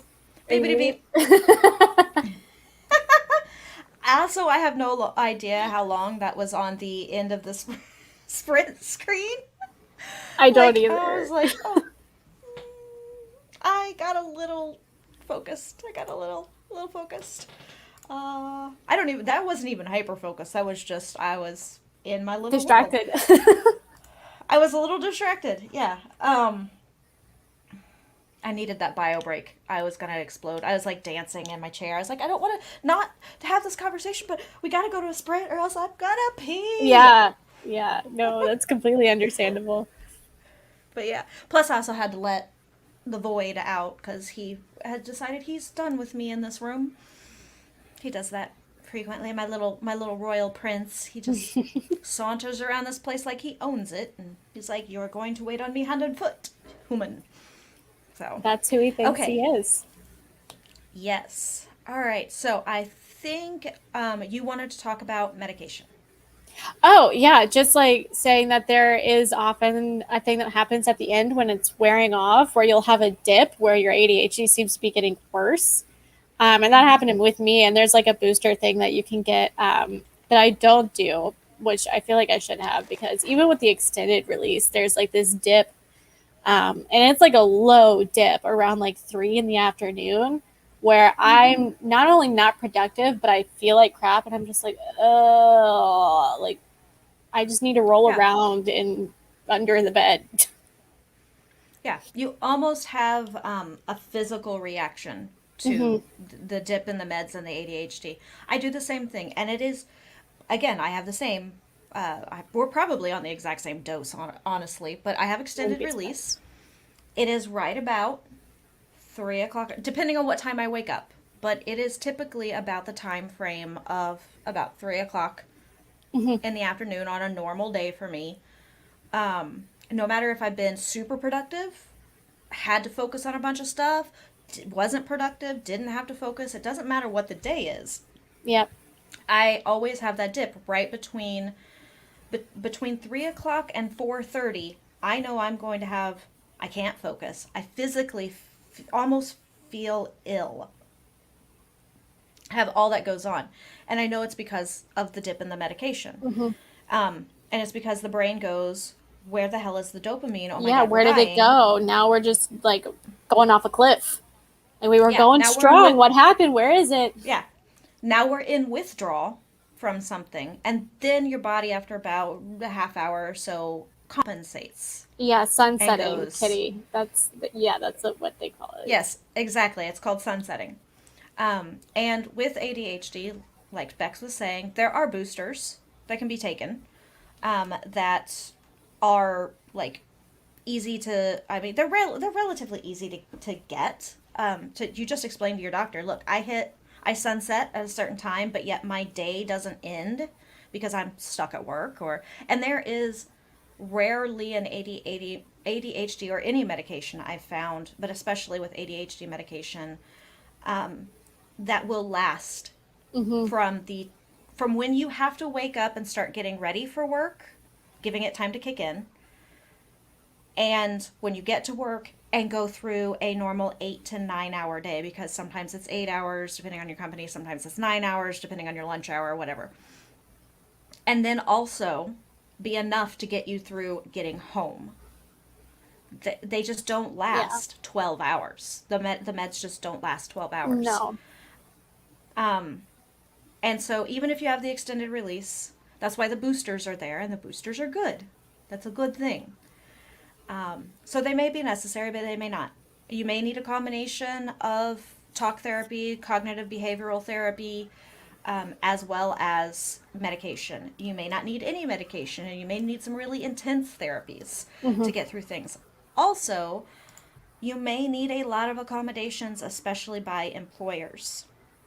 I was very fortunate that I was working for the Arizona Department of Education at the time that that I was diagnosed with, and diagnosed only because I was struggling really badly at work. I was working for a wonderful boss who is a fabulous human being. She and I are good friends now, even though we don't work together anymore. And she understood that she didn't understand what I was going through. She didn't ask what my condition was. I just went to her and said, I am struggling with a medical condition in my life that is making it very difficult for me to perform my job. And she said, well, I still need you to perform your job, but what can I do? And I was just like, well, I may need to ask for accommodations, extensions on products or on projects, you know, my feet being held to the fire a little bit more than what I need to be. I might need to be micromanaged a little bit more than how I normally independently work. Because normally I hate being micromanaged. And then I asked for another accommodation that she thought was interesting, and I didn't realize what I was asking for at the time. But I asked for a partner to be assigned with me on projects. Not that I wanted the partner to really do any of the work. I wanted them to have one task on the project so that I could body double, basically. As they were being productive, their accountability held me accountable. Yep. And so that is a very common thing, that is a very common tool and skill that ADHD, undiagnosed ADHD individuals have, is we do so exceptionally well on group projects because we can maximize our strengths and we can supplement other people's strengths for our weaknesses, which is often time management and completing a project. So if there's somebody else there that says, I can't do this next step of my job until you finish yours, that's an accountability factor that is very helpful at work. It's hard to explain to employers why you need two people on a project when they think a project can be done or should be done by one person. But if you're honest with them and tell them that you are diagnosed with ADHD and you have, under the ADA, the Americans with Disabilities Act, they have to provide you a reasonable accommodation. And it is not unreasonable to assign a partner for accountability in employees. It's not unreasonable. Mm-hmm. So yeah, that was one thing I wanted to bring up. So we talked meds, we talked masking, we talked the differences in the types of ADHD. I think we talked about everything. Pretty much. Yeah.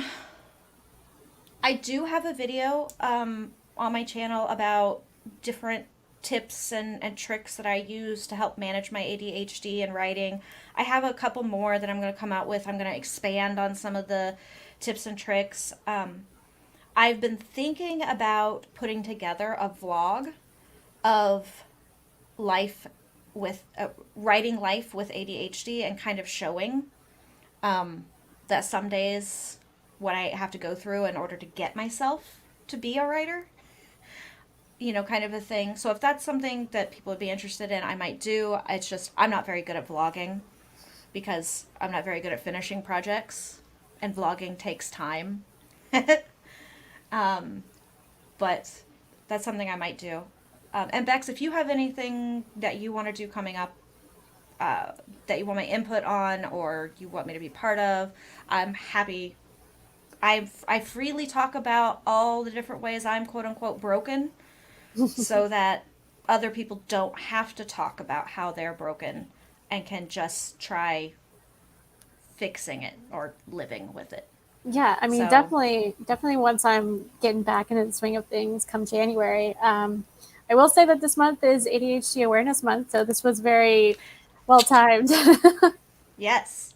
This is ADHD Awareness Month. As a matter of fact, October is ADHD Awareness Month, which I think is almost a perfect time of year because the seasons don't know what the hell they're doing, and ADHD brains don't know what they're doing. Also, everybody is super jazzed and or hyper focused on Halloween and what their costumes are going to be like, and I think it was I'm wondering if there was some like marketing strategy that went around that. I don't know, but I think it's like a great callback to masking. Yes, it's also a really good callback to masking, covering yourself up, hiding yourself away. It's like, oh look, we all put on costumes and play a role. And, sometimes we have to go to multiple parties, so that's multiple costumes. And, like, I think there was some thought that went into that. And that It's was gotta probably be. definitely an ADHD brain that was like, you ever notice the month of October is ADHD made carnate? Like, so, like, yeah, I do. So, definitely check out the links that are down below if you want more resources, especially How to ADHD, which is one of my favorite YouTubes, has really helped me understand not only my ADHD and the way it works, but also other people's ADHD and the way that they might work and what they might need from me. And it's just great. There's several more down there. Check out Bex, of course, and hang out with her on a more regular basis when she gets to doing more of her stuff and she's there. And just remember that with her and me and everybody that you know is ADHD or that you think might be ADHD, one thing you can rely on from us consistently is that we are going to be inconsistent. Yep. Bex, go ahead and if you want to go ahead and do an outro, I would love for people to hear more about you from you and less from me. Yeah, sure. So pretty much everything we've said here is who I am and what I do. I talk about writing and ADHD, kind of in almost a vlogish style, but more, I guess, scripted would be the word. And I'm going to be starting again in January with some seasons that are themed so that I can work within that theme and I'm not just floundering for topics. So you can come check me out there. I do have a couple of videos up. I have one that shows what writing with versus without medication looks like for me, which is an interesting one. So yeah, that's me. Fun. I will never again be off my medication for any reason that I have to be off my medication. When I was hospitalized, I had trouble getting my medication. They put me on a weird dosage, and I kept saying, this is the wrong dose. I can't take this kind of stimulant. It's too much. And they kept going, well, based on everything you've shown us, you should be on a higher dose. It's like, my body's telling me no. But that is the only time that I have not been medicated. Well, I take it back. I was unmedicated briefly for a while, and it was a horrifying, terrible experience that I believe totally led up to me being hospitalized. So I believe it was a total contributing factor to me being hospitalized. I believe that. But yeah. So, but yes, that is so cool. Thank you, Bex, for coming on. Thank you for having today me. And chatting me with like this. And I know we said we were only going to do 2 hours, and you hung around for 4, and everybody else hung around for 4, and it was just such a good combination of everybody. With your permission, Bex, I am going to probably download this video and probably chop it up a little bit and make an actual dedicated like video, like tutorial video almost. Yeah, for sure. If you're cool with it. Okay. Cool. Go for it. I just wanted to make absolutely sure that would be cool with you. And if you have like a video intro or anything that you do normally on your videos and you want to share that with me, I will make sure that your video intro as well as my video intro goes onto that more finished video. This is Preptober going into NaNoWriMo. I will not be chopping this video up anytime soon. So no worries about that. No intro. Haven't gotten that fancy yet, but maybe eventually. Okay, I'll use your avatar art and everything, and make sure that it has some information on there. Yeah, I'll even link it and share it and let you see it before I put it out, so it's got good. your stamp of approval.